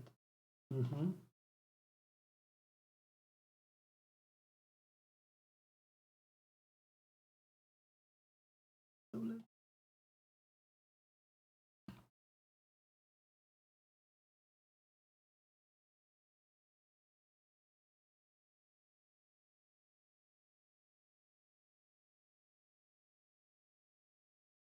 right, so just to see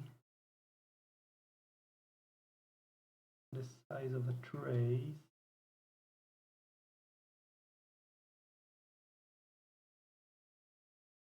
And then we have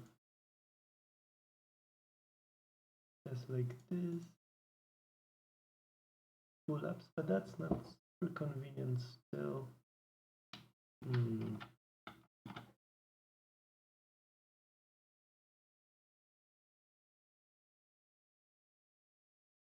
The SDA, this one.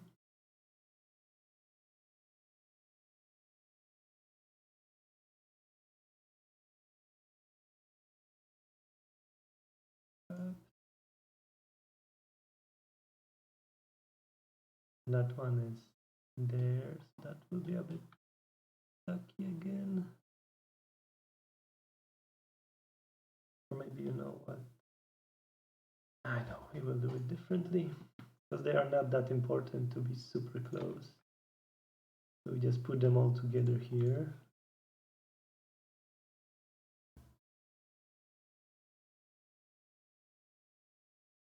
And that will make for quite nice looking board. We will just have vias going up here.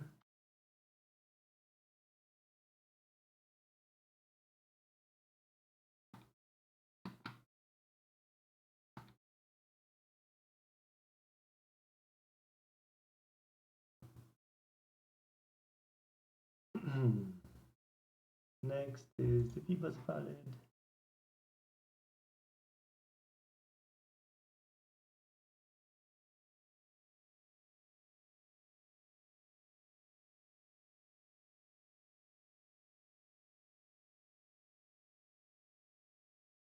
There we go, and attach.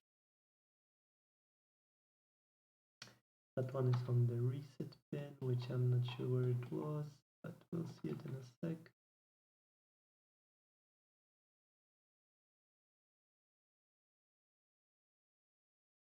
Yeah, this is still like a rough.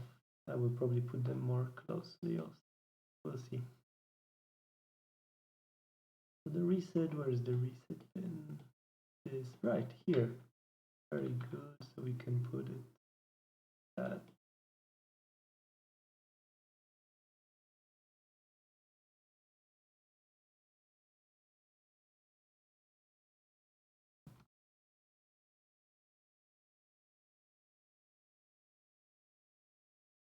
Ooh.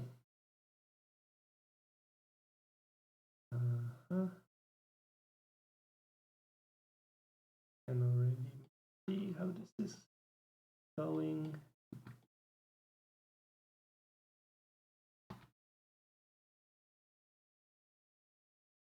Wow, this connector is big compared to like the whole board actually. So there's not so much space for the MOSFET.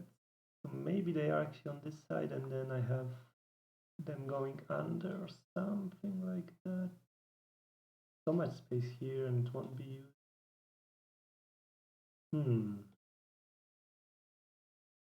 Yeah.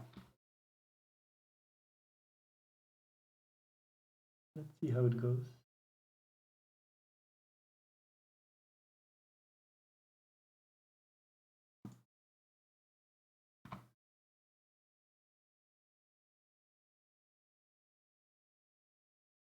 Where does this go? That's the NC one, isn't it? No, that's something. That is the NC, yeah. Or, yeah. Not the actual NC, because that's this one, but this is a pin that's not used anyway. So, no problem there. Something like. Or we move it way to the side.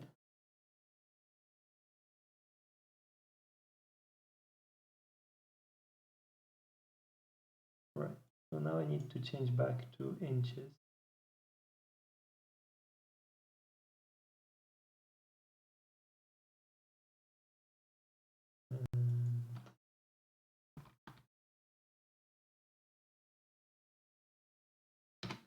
Like how tight can we actually do it and how tight do we want it, because there's no reason to make it too tiny.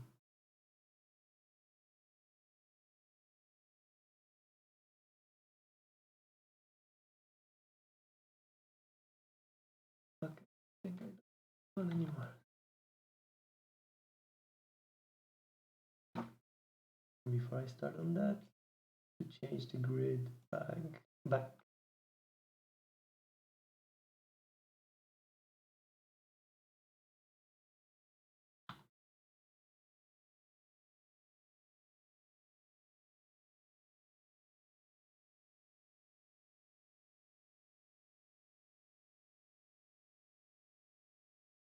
See, so there we have the SCL. Oh, that is not right.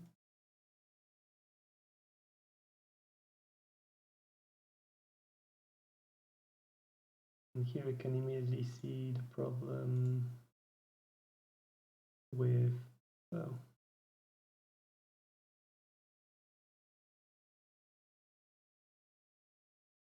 with the data pins. Like now this one is shielded off. Although for these four, I actually have control over where they should go. Yeah, that's correct. I will move them around so the data pins are here, and then I can maybe route them under. Yes, correct. And these two will be here, so they're easy to connect. Cool. It's good to have some flexibility. Like I don't have as much flexibility for the I2C because I want to keep to the standard, to the spec. But for the other ones, that's not a problem. So actually, let's see. It should be D plus, D minus, V bus attached.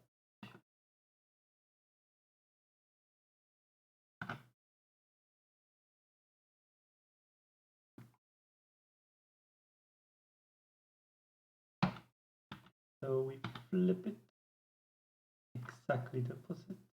That should do it.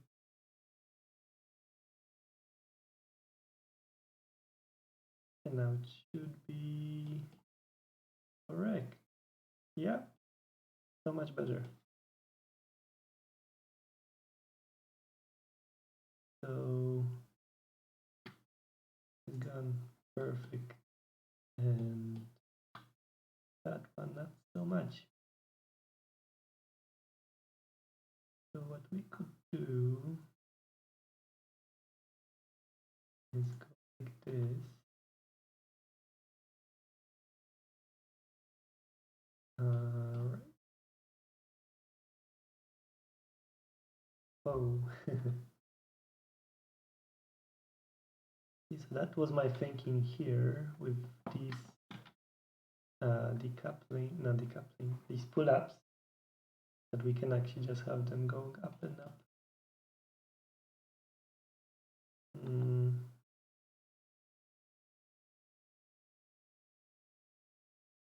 Like that.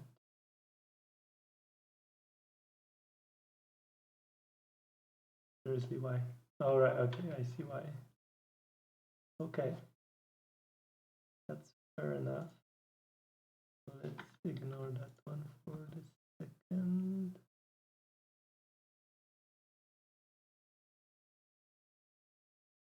Okay. And then that's way over there.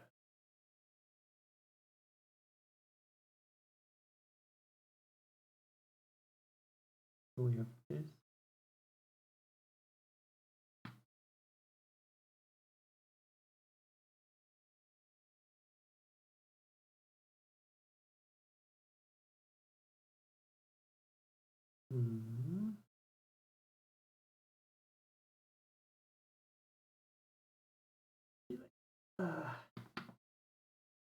I don't know, am I doing something wrong in KiCad, or is it just annoying like that?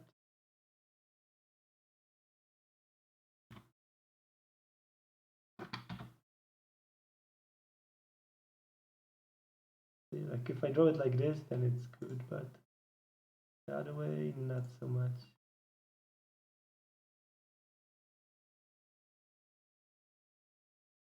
But yeah, that takes care of that one. I think these vias are actually way too big. If I made them smaller, then I wouldn't have this problem. So what I'm gonna do is actually revert a bit of this.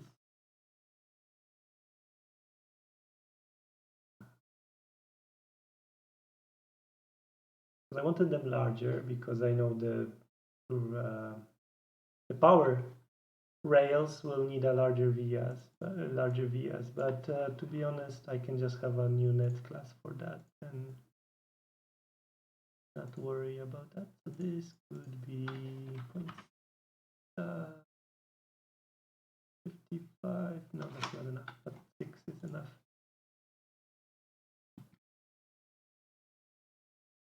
Right, don't need a via here.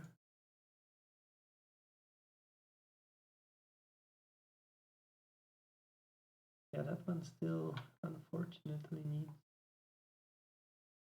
to go down.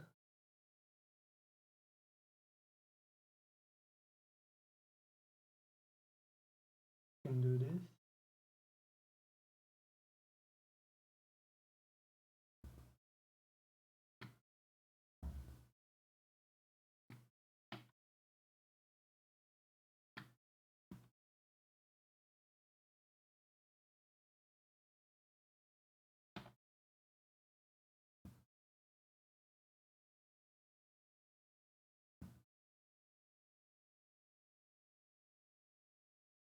Right. And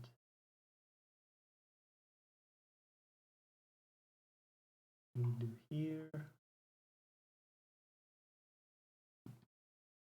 Yeah, there's no good way to really go around this.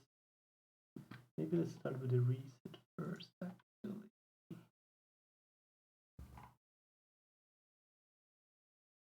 We go here.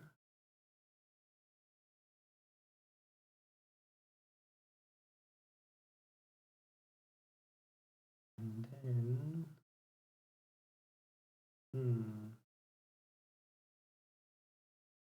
so these will be all connected for sure. I guess we can actually go here. And then the ground. Wait, is that correct? Actually, the reset active low actually has a pull down. Yeah, that's correct, because then it's reset by default and something pulls it up. That's correct. Sorry, that's the chair. So what we can do, move this one.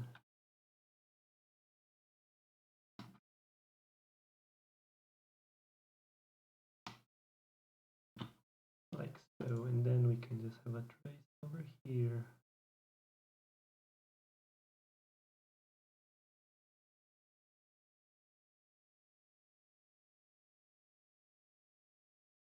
Okay.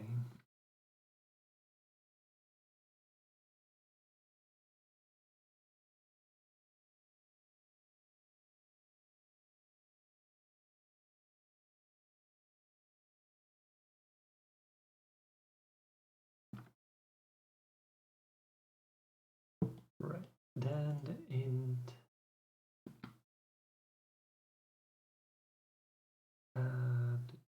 still trying to get around these data pins, so maybe actually this could work, because these are not high-speed pins, so I don't need to worry too much about routing under them. But USB, yeah, need to worry about that. And then we do this. Yeah, that works, I think. And then this will definitely need a via to the ground plane. But before it's really a problem, I think what we can do actually is something like this.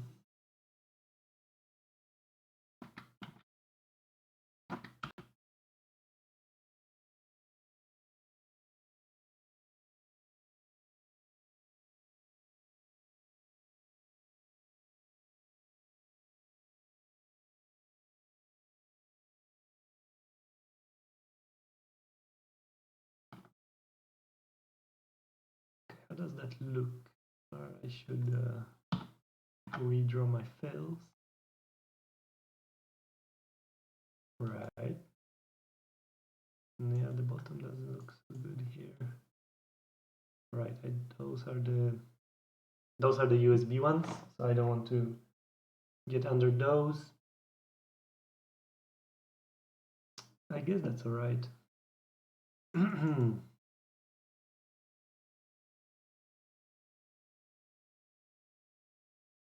I'm using quite big traces, to be honest. Like I'm using almost 8 mil. I could go for 6 mil, but this wouldn't change much here. So there's no real point to that. I'm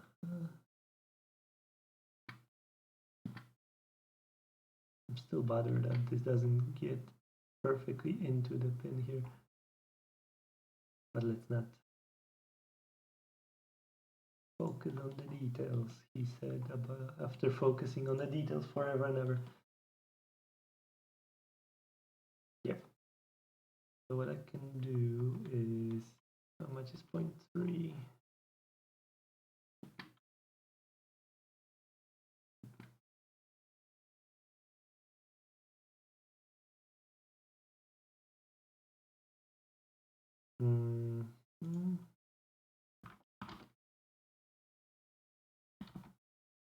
Well, not 0.8, I meant 0.3. That's 11 mils. Could do even 0.4, maybe then that's like 15 mils.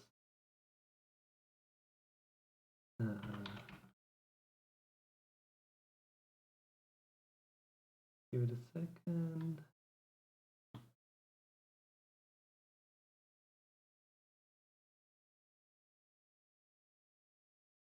Then the problem here is, like, these are so thick, they take a lot of like thermal, what is it called? Yeah, the problem might be with reflowing then, that they will take a lot of temperature, and the difference in temperature here might cause tombstoning between on these resistors here. And this actually reminds me, these are resistors, so we should make a nice drawing. Yeah, like this.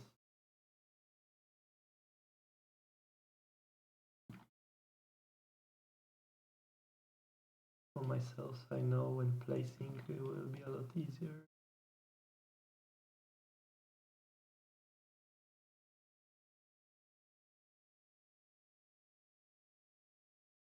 I know Piotr Esden has a custom footprint that he uses for 0402 that has these. And maybe I should do that also at some point, because it's really annoying that it doesn't actually have these silk like guides like the 0603. There's no real reason. You can fit it there. You can do it. So one more here.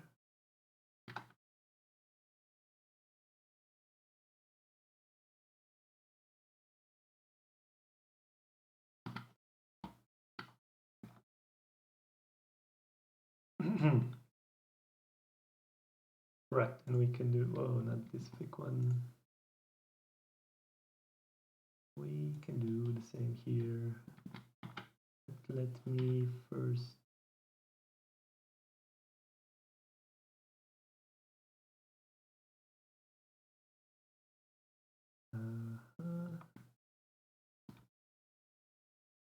I'm trying to have it aligned,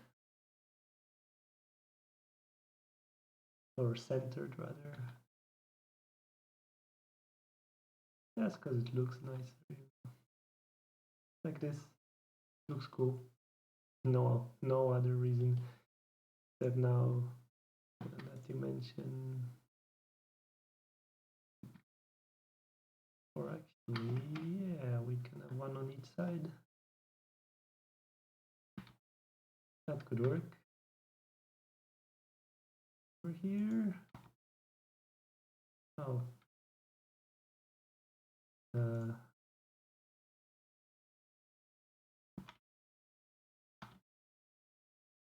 One over here.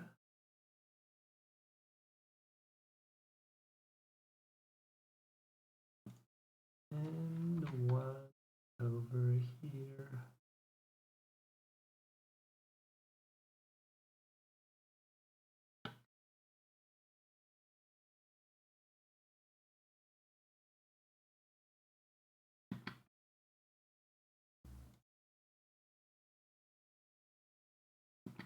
Like this. And then yeah, as you can see, like you can get these nice kind of tiny 45-degree segments. It just makes it look nicer. Also, like you shouldn't really have 90-degree like T intersection in, yeah. So this makes it nicer.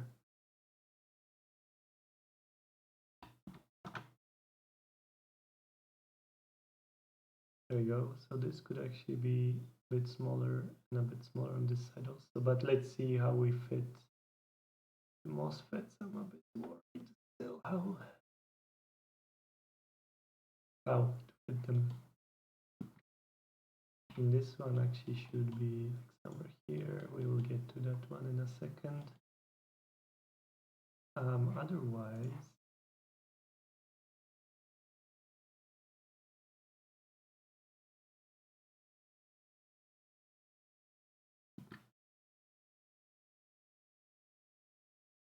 what? That's only slightly broken.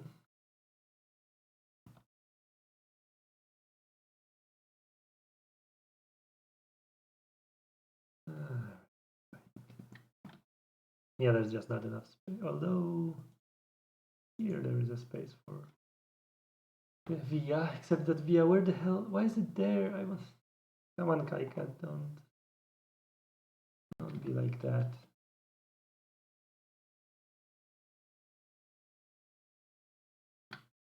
Well then, yeah, doesn't have any net. I don't know. Sometimes KiCad is what it is. Well, the rules actually are so thick that it doesn't reach there. Yeah, fine. Which pin is that? 24. That's the VDD. So that's another thing that you have to consider here.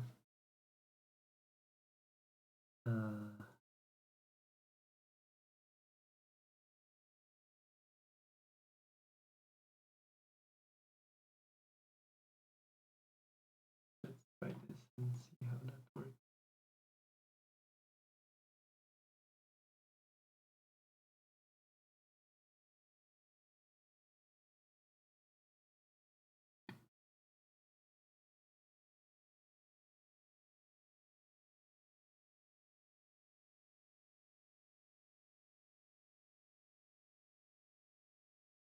Yeah, I've been using KiCad for so long and still I have these, like, come on, come on.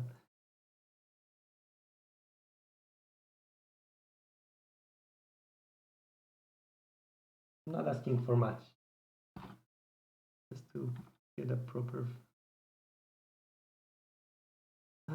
angle there.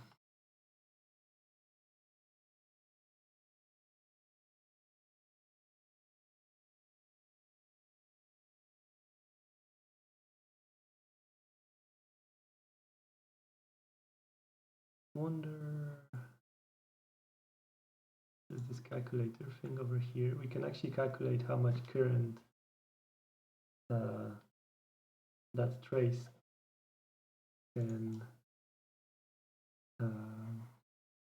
carry.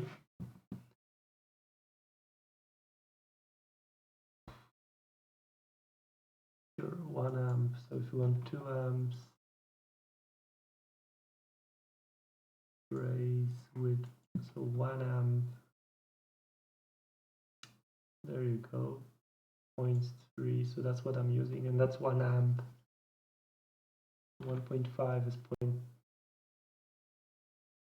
I don't know. I mean, if we just increase it slightly, yeah, 0.3 should be fine. Otherwise, we're risking these issues with the reflow.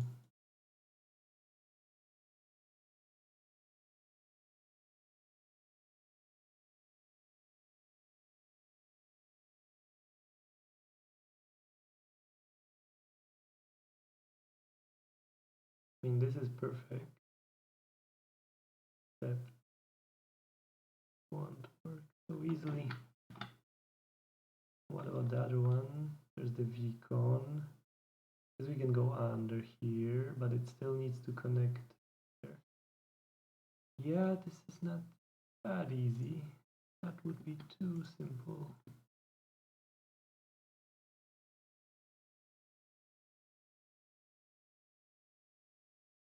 But yeah, this part should work fairly okay. So to do just this.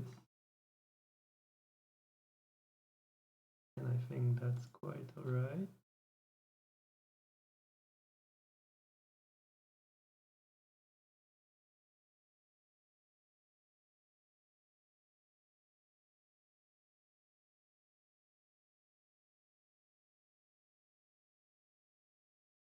And this one is maybe okay too.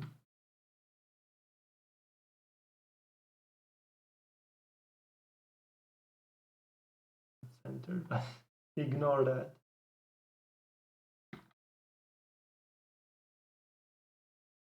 And then we have the VBus connection.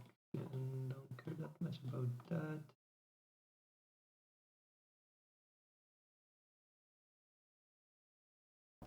If we move this to the side here, I would have all this space for the MOSFETs.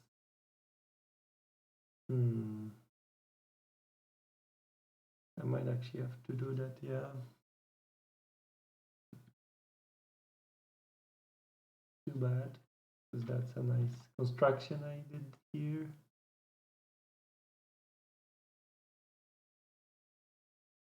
If we did that, and just ignore it for now. I mean, this can be routed later. This is more important.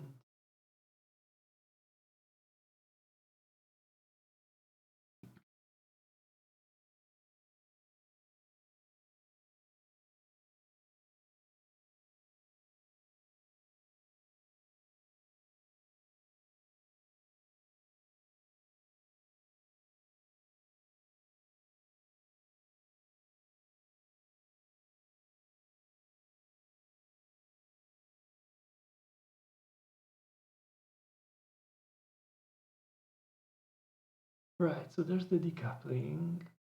3 volt needs a via for sure, and we can fit one there, so that's good. It needs to go places, as you can see here. I do wonder if we could actually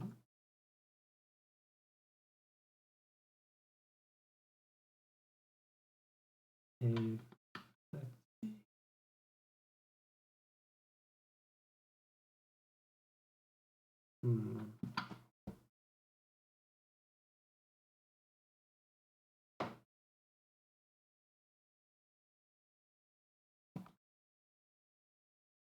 Okay, let's try this just for now, or something more like that actually, because this one needs a via that I'm not able to put on right now. There it is.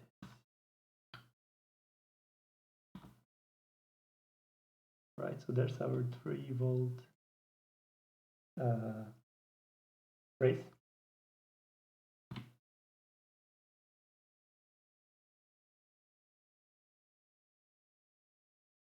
And the ground is still fairly okay. We can stitch it here and do some stuff there.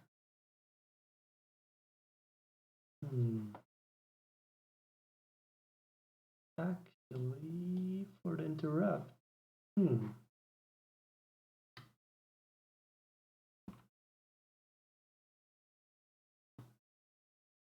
what we could do over here, I believe, like this.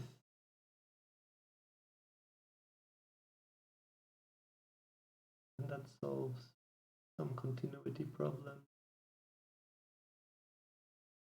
on the bottom ground. See, like that. And then there we go.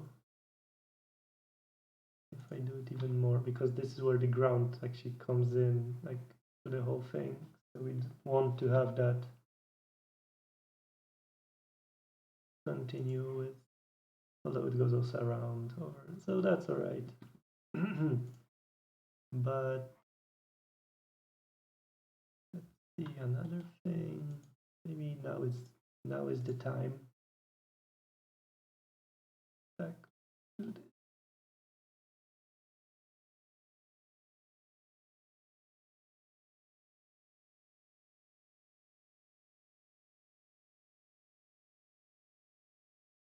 That didn't go so bad.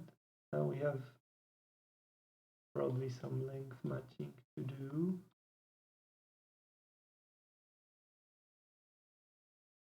But all things considered, yeah, this is actually pretty good.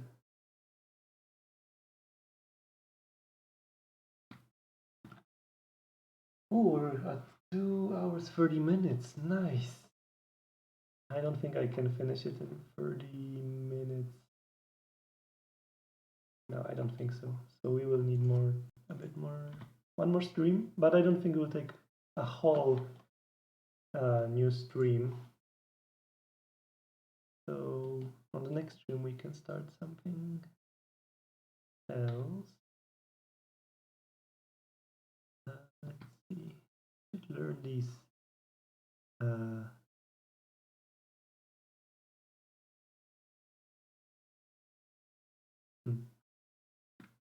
Should learn these shortcuts here because these I actually don't know.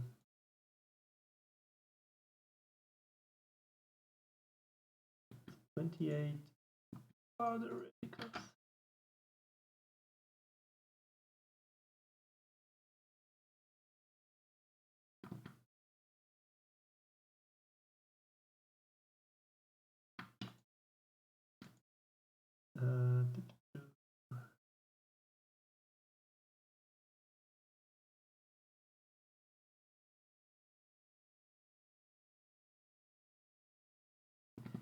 How was this?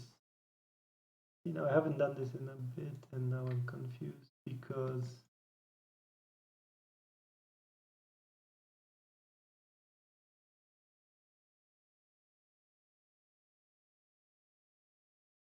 exactly. So we want to match them to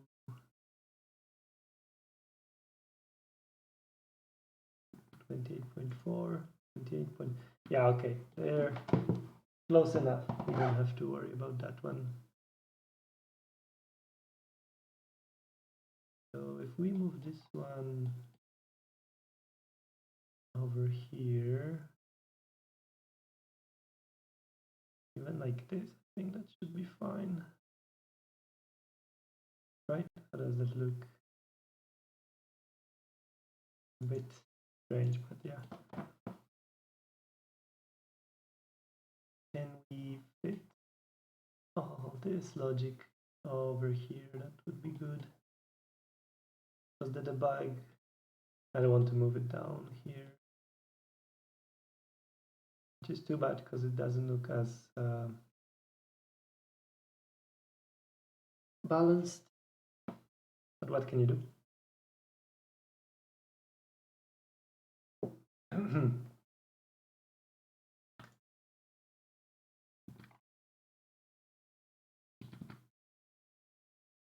I think I will actually have a quick look. STUSB on the evaluation board. How does it look exactly?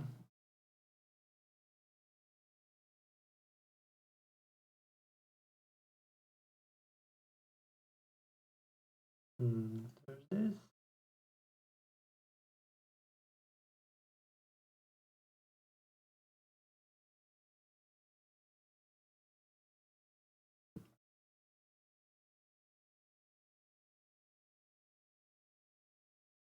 There you go. 1 and 2, 1 and 2. That is a big cup. Or 1 and 2, 1 and 2.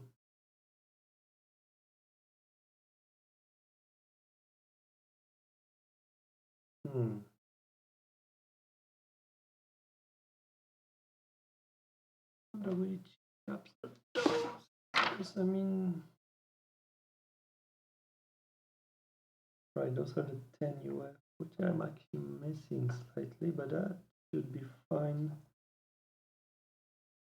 I guess.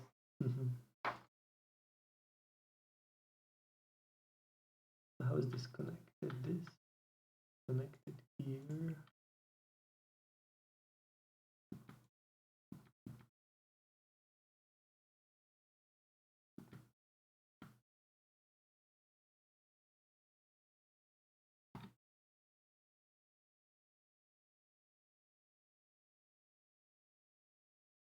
This is just for like my reference right now.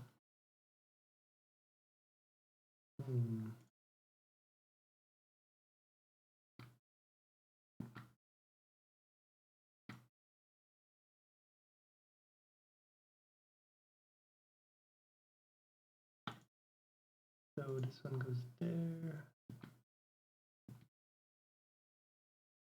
And that's it. All right.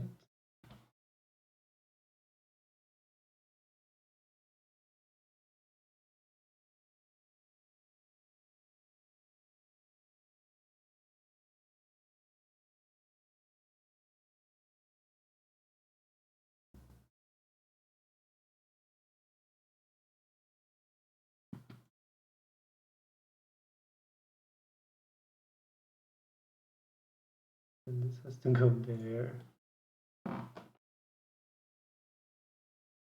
But this one also off. That is really annoying. And I can see why this was easier with two separate MOSFETs, but this can be solved. Although I have to see which like voltages these are and so on. But this is the pull up for the gate, so that's fine. Not gonna be a lot of like current going through it.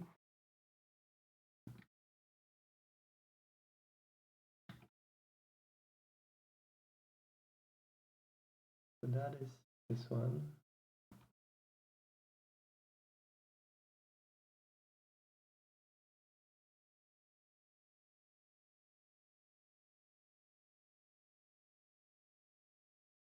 One and three, right?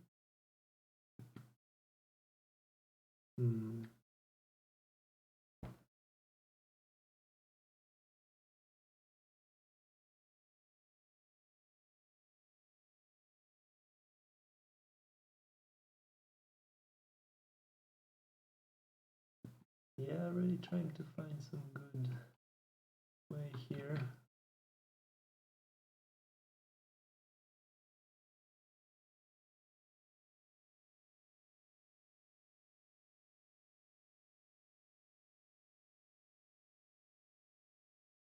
I can do this. Yeah, that's not gonna cut it.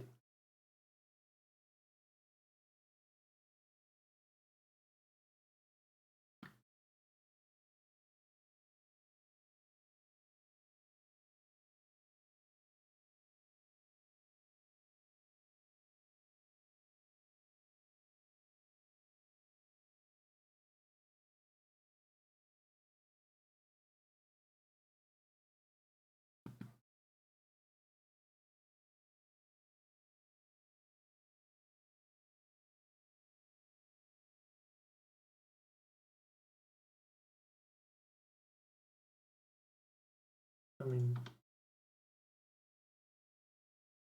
yeah, there is no way, like there has to be a via, there is just no way around it.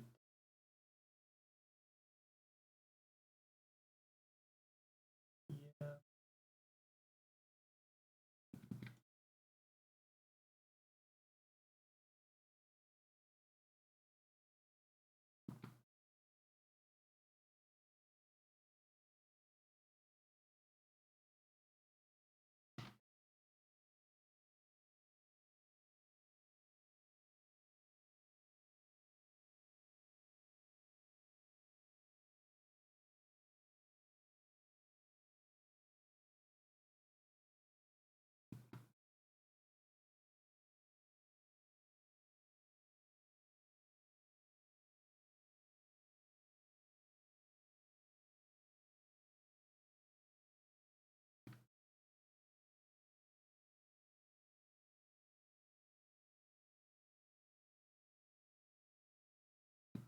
Yeah, that's a bit tight.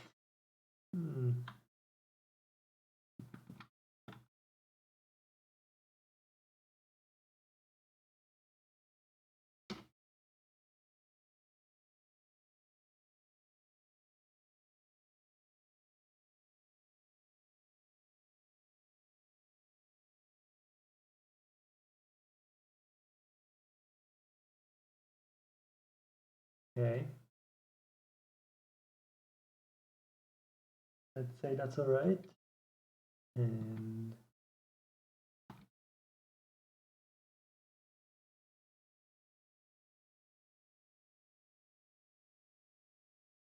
we have this.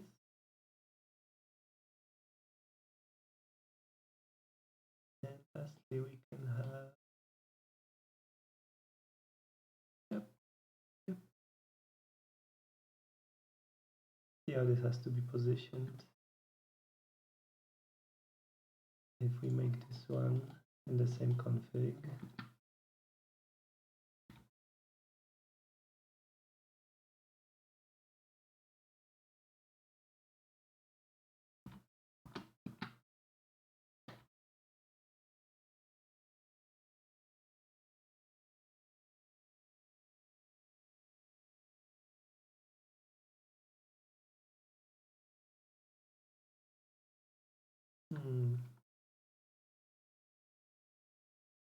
oh, there's not really one for the, although it expects one but doesn't show it.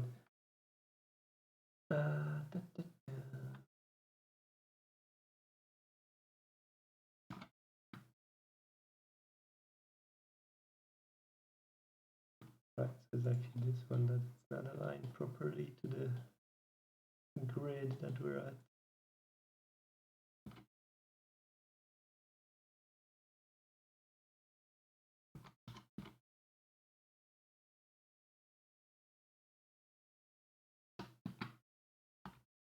And now it is.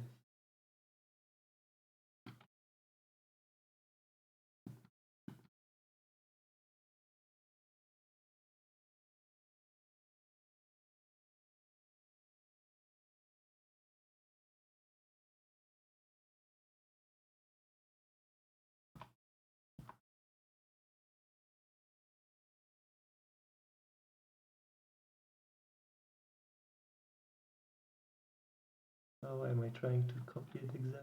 Doesn't matter. But you know, I will try.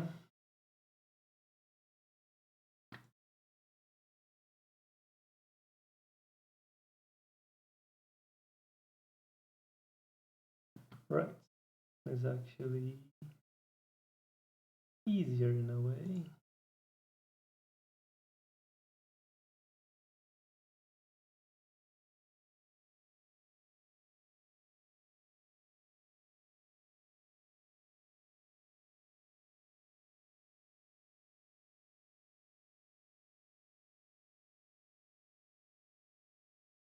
There we go. Then we have VDD going, or VBus going there. These two actually have to be connected. Interesting. But we're getting there.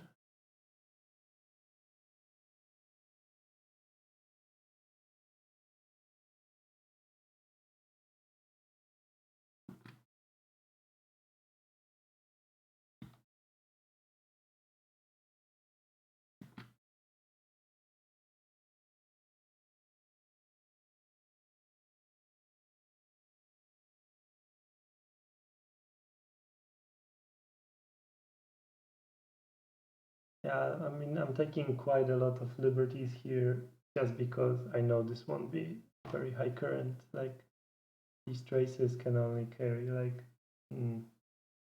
we saw in the calculator, like 1 amp or so. So if I wanted to do this a lot more properly, I would have to have way thicker traces or even fails for each of these nets, kind of making sure everything is connected. But yeah, since I don't that much current. I don't care that much. So it should be fine.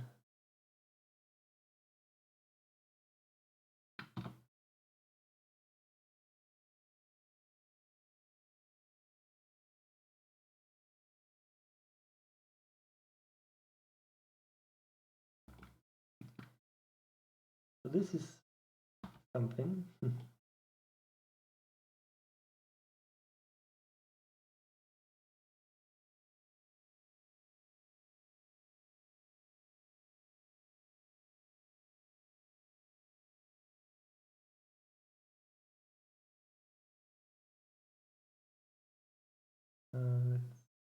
Let's go back. Right. And remove it. It's just distracting for now. We have the sync going here. And these actually I can change order as well, but for now that looks okay. Then we have the source.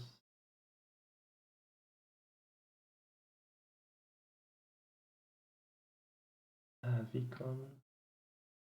Okay, this is actually quite right, I think.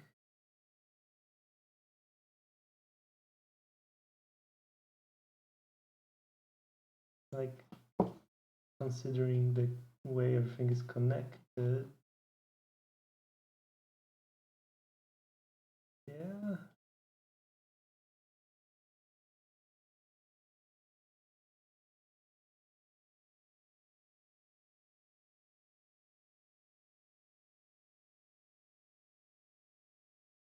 And then we go back here.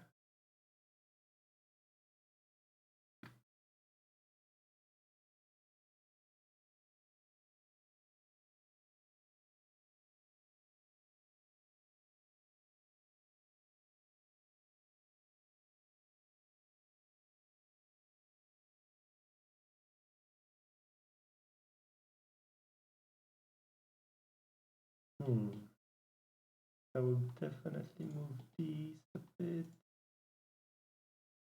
just so I can have this properly coming out to the side. But this will be...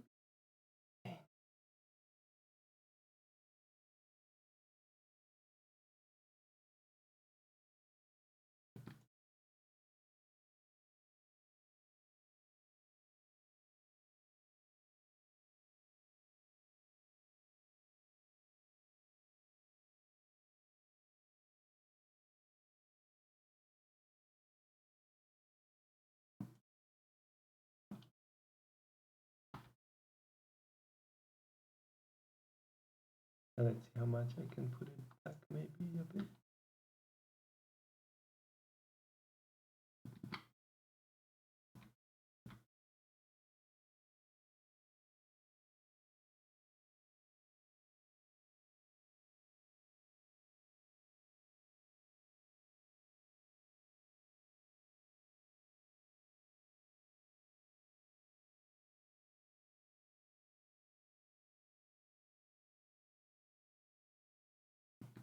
Yep, I guess I can put them just slightly back.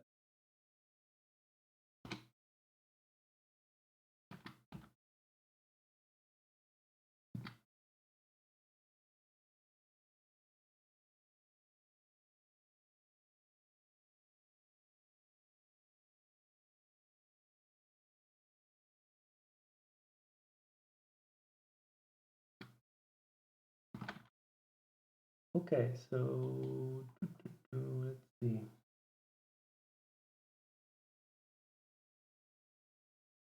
These are actually very alright.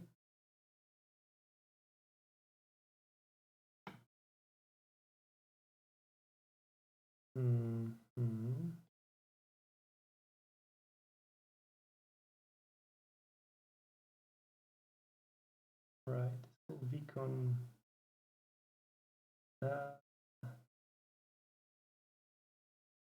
Or no, I can do this on the top layer, because then the bottom stays pretty clean. I want to cut again the ground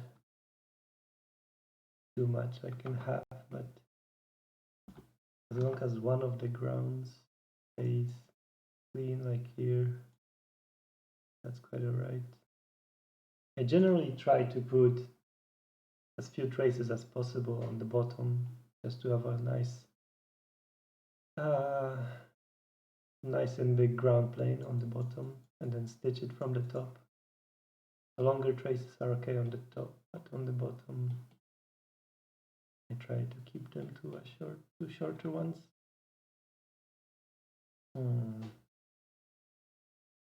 What can we do here?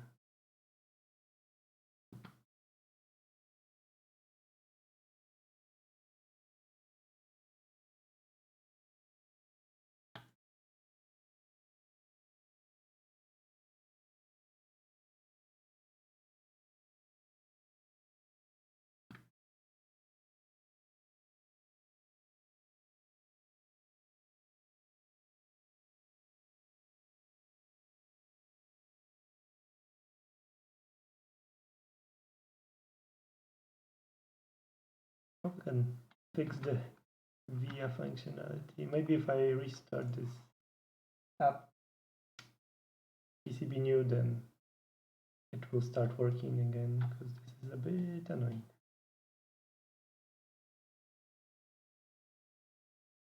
Where can I put this one that doesn't totally layout wise?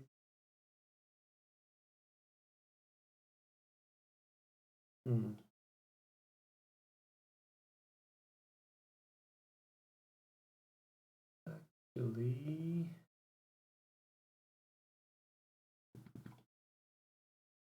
I was thinking here, how would that look?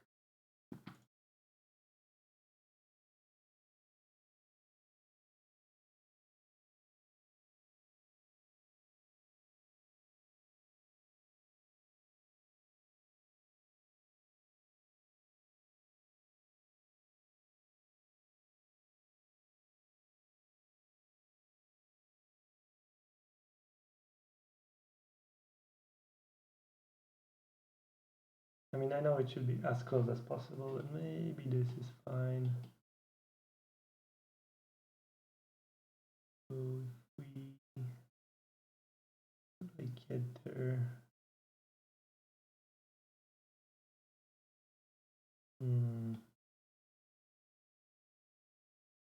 it's a bit unfortunate okay now, but again, no way to change it.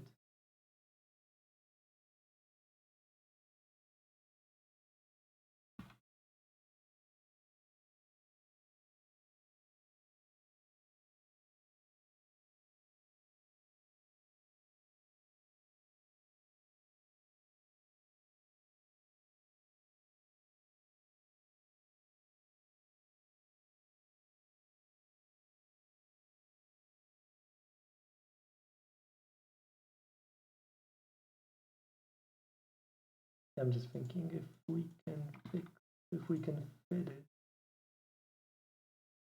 that would be nice to have them a bit thicker, even like this.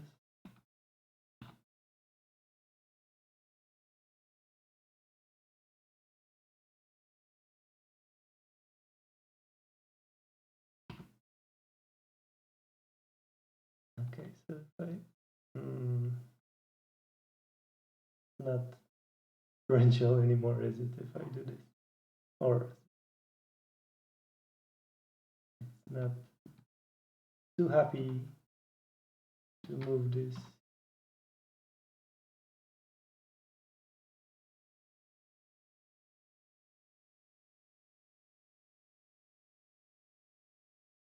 Okay, so let's just connect it and then route the USB finally.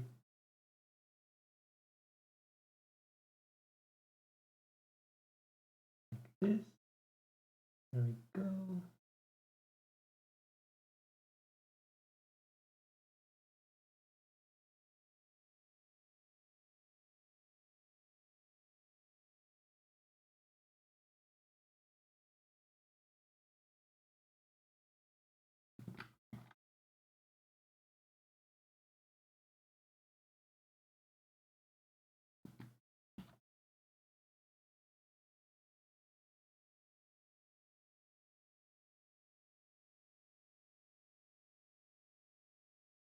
That looks quite alright.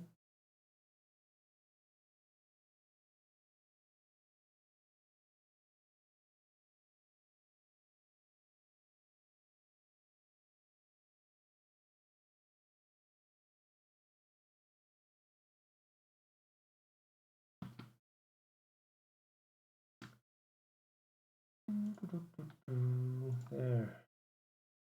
And then 29.2, 29.1. That is good enough. So when we look here, this looks pretty damn good. Ground. Okay, there's the bugs are not connected, but that's all right. So what do we see here? I'll actually reopen, close it and open it again. Just to see if the vias fix themselves. Closing on 3 hours. And yeah, we're pretty much done. We just need these final, there we go, vias work now.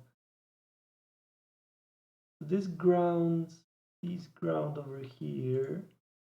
There we go. Then we can stitch on the both sides just for fun. Oh, damn. That's just not so fun.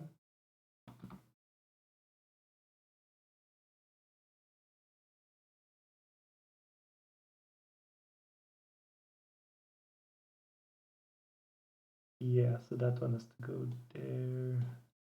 Now we can find a way, surely.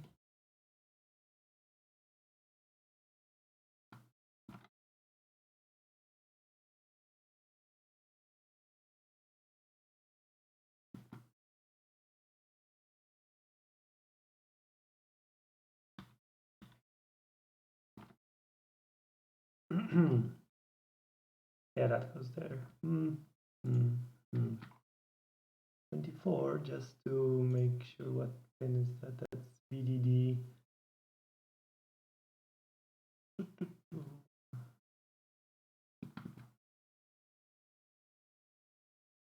Right, and the 3 volt has to go there, but that's quite all right.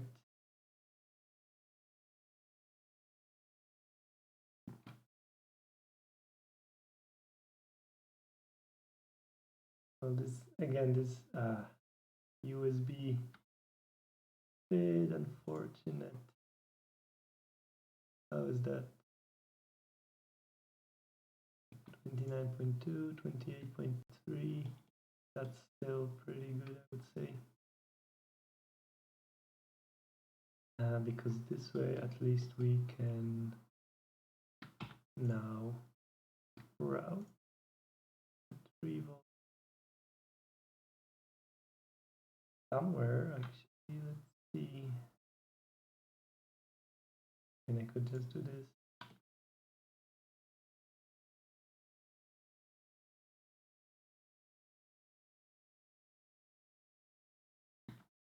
Yeah, that works.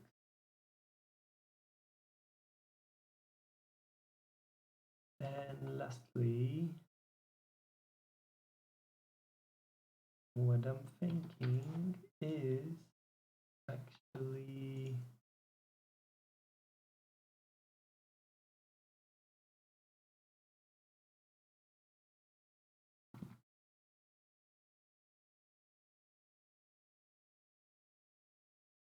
I've been in worse trouble.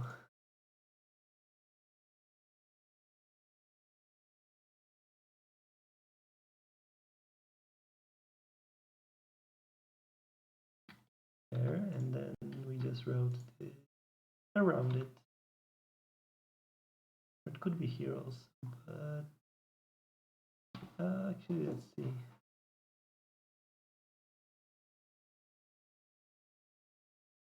Around. I think actually over here looks better, just from the ground perspective. So we need to fix a bit this.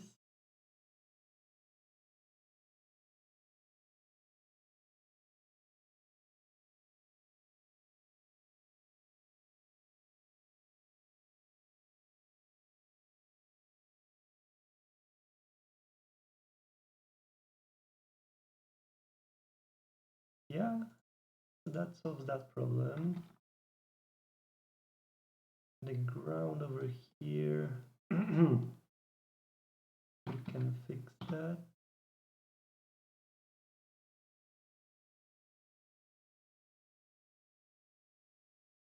It's still a bit sucky that it will be so unbalanced.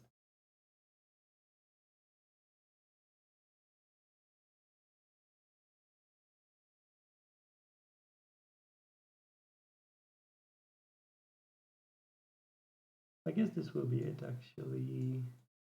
We could shrink it ever so slightly here and here, but does it matter?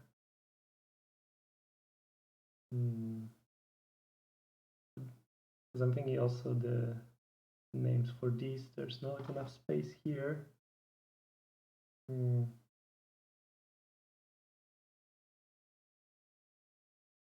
This is fine. So before we sign up, I'm curious how big this board is actually.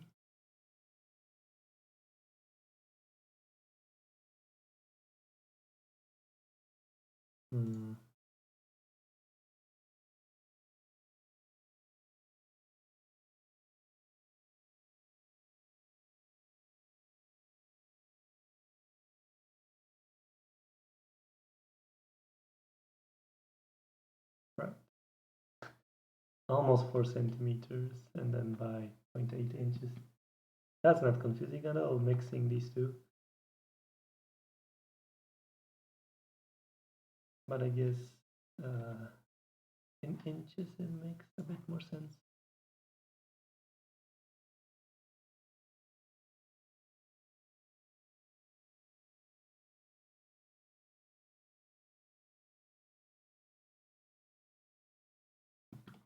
.56, yeah.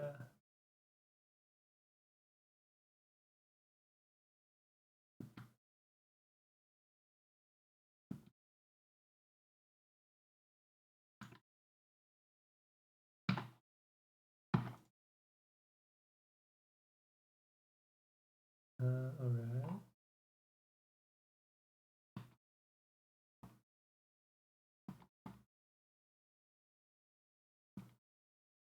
Okay, this grid works here. One last thing. And this is the wrong layer. I can add a quick rounded corner here.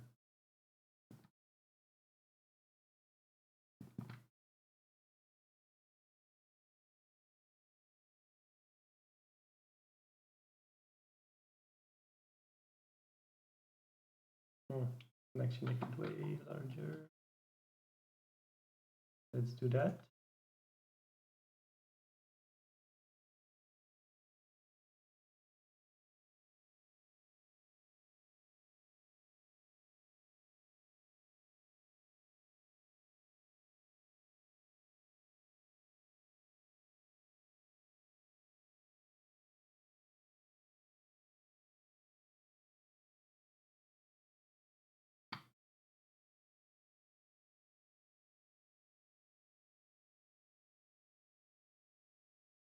And again, if you see some ways that I'm doing things not in a very optimal way, like reinventing the wheel or something, let me know on Twitter or in the comments, because I'm always looking for ways to optimize my workflow. So that would be useful.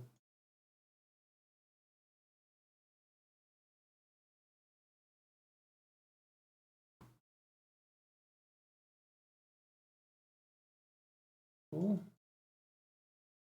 That's all right, I think. Oh, I set the caps to resistor. footprints.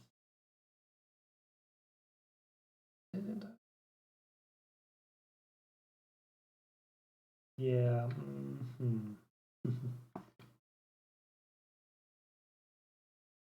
I wonder how much that will break things if I change now, because I don't know about now, but in the past the capacitor and resistor footprints, even though they were both 0603, they differed quite a bit. So let's see. And no one told me.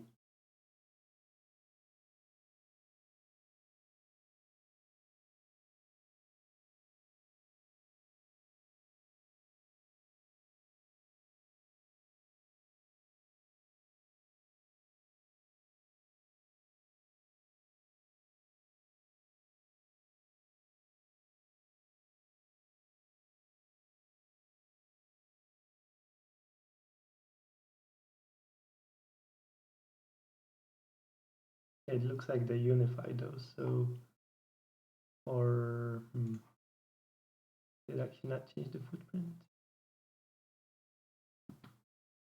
Wait, how did that happen?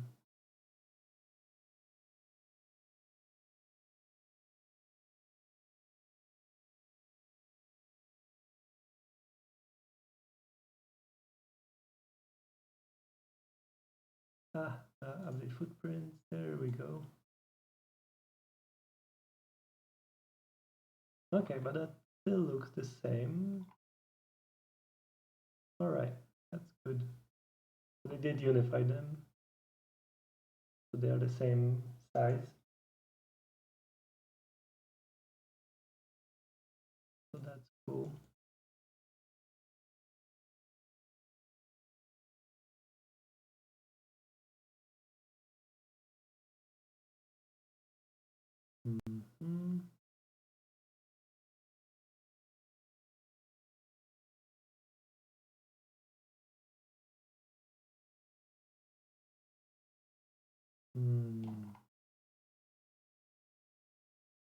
Yeah, this whole thing could be pushed a bit to the left. Gonna break a lot here. So let's do it, right? That's why you do it.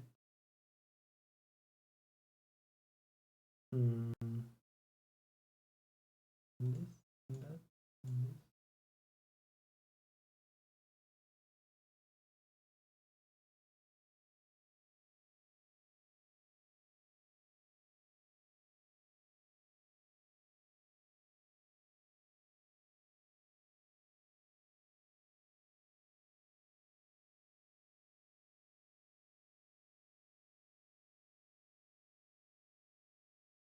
Yeah, this is gonna be interesting. Also, the grid is way wrong.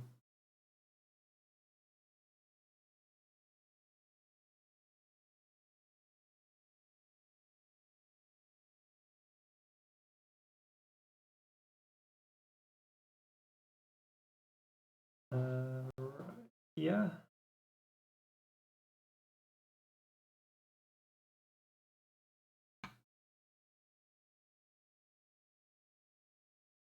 That looks alright. I mean, it breaks so many things suddenly broken.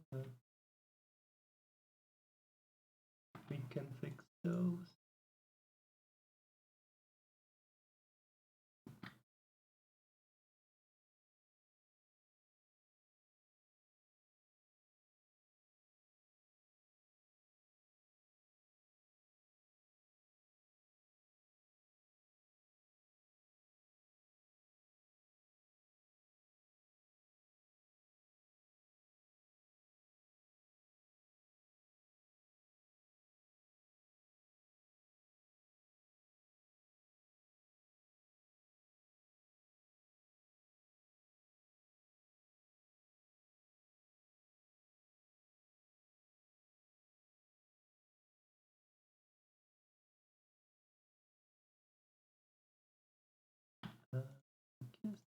Yeah, some three-way junction like this works.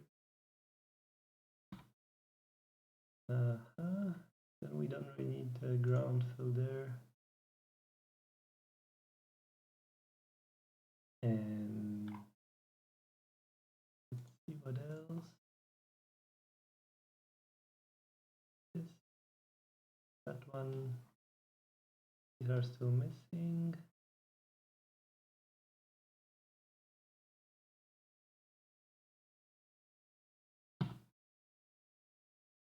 How does that look? Oh no, I forgot to move these. Never mind them. But this allows us to have a bit more space here for actually putting the silk. So that's good, I think. These are now not connected, so that is not good.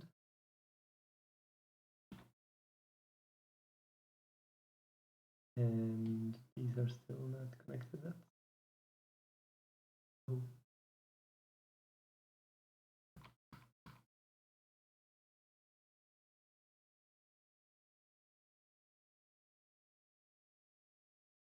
There is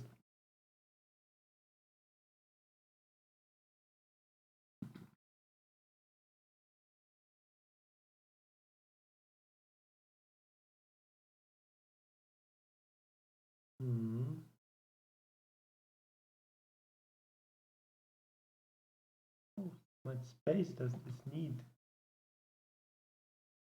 Huh.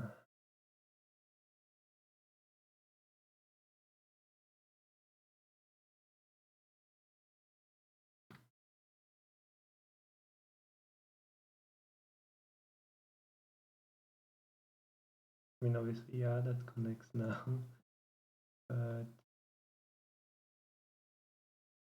does it still connect now? Yes, okay. There you go.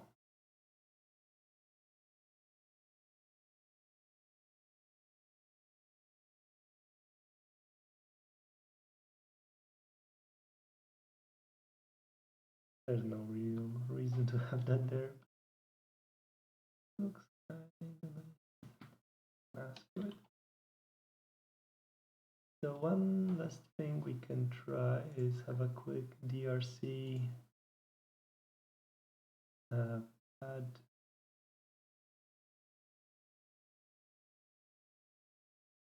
Right, this VI is too close to that track. I would assume. Okay, delete.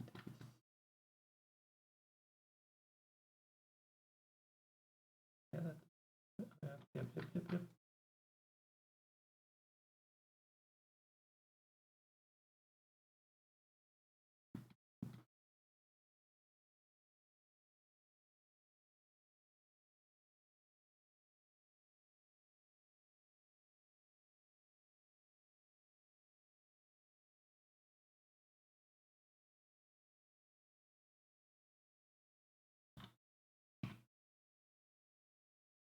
So this track, no problem. And then a V. Right, yeah. So now it's complying to the rules. Yep. And these two are actually fine. Add to close. I think this is a problem with the footprint. Let me just save. Because it thinks that's a pad even though it has no connection. But I need it for the drill.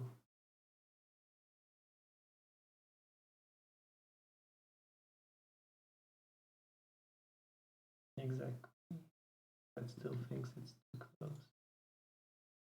It still works every time anyway, so it's no problem. And even if it kind of touches, as long as it doesn't short, and I've never noticed it doing that, we are good. Right.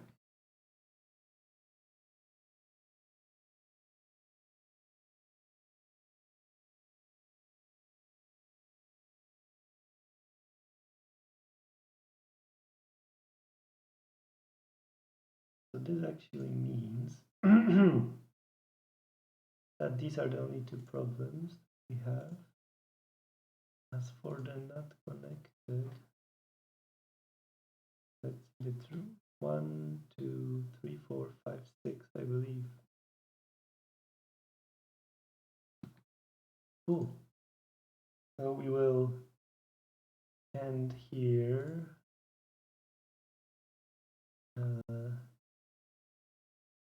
So this is where we got in 3 hours. That is really good. So I think an hour more tops and we are done. I see why this was complaining, because this is on the wrong layer. Here we go.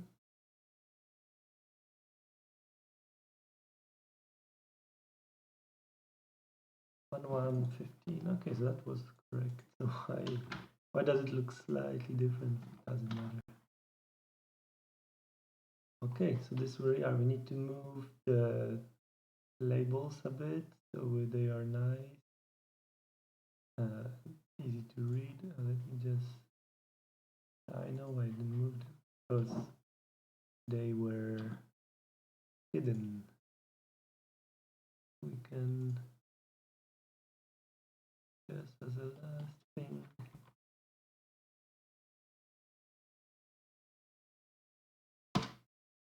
There we go.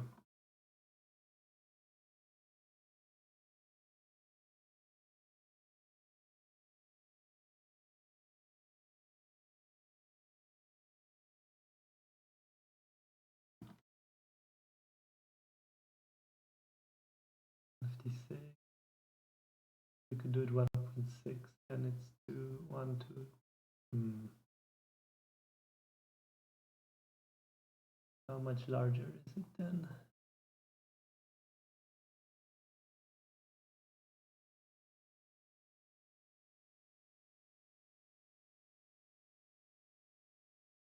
But then this whole thing changes slightly, so maybe that is fine actually. Okay. I know I said one last thing, but this is the real one last thing.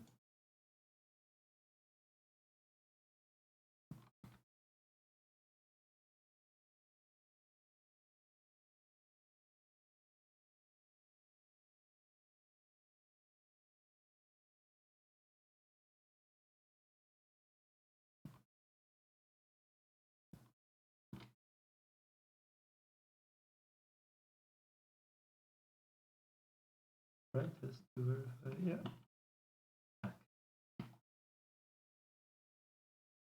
So now I just need to rename all the traces.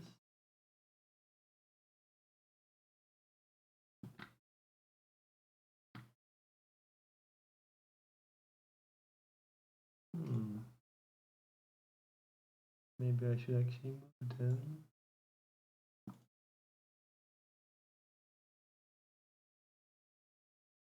Just like all the other things.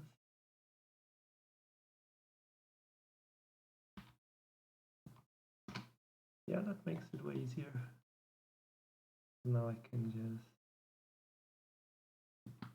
draw them.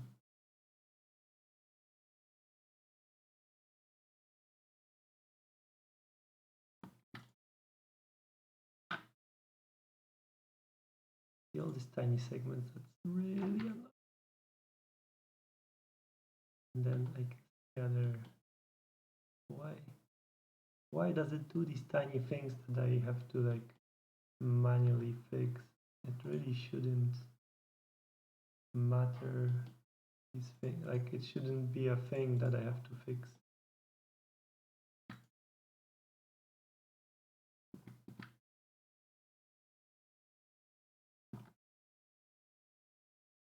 Okay. And we can move like quite a lot actually. All right. This will do now. It's nice. 2:1 proportions. I might put this as test path actually, because just this header, it kind of like it. But that will be on the next stream. So this is it for this stream. We almost done a whole board.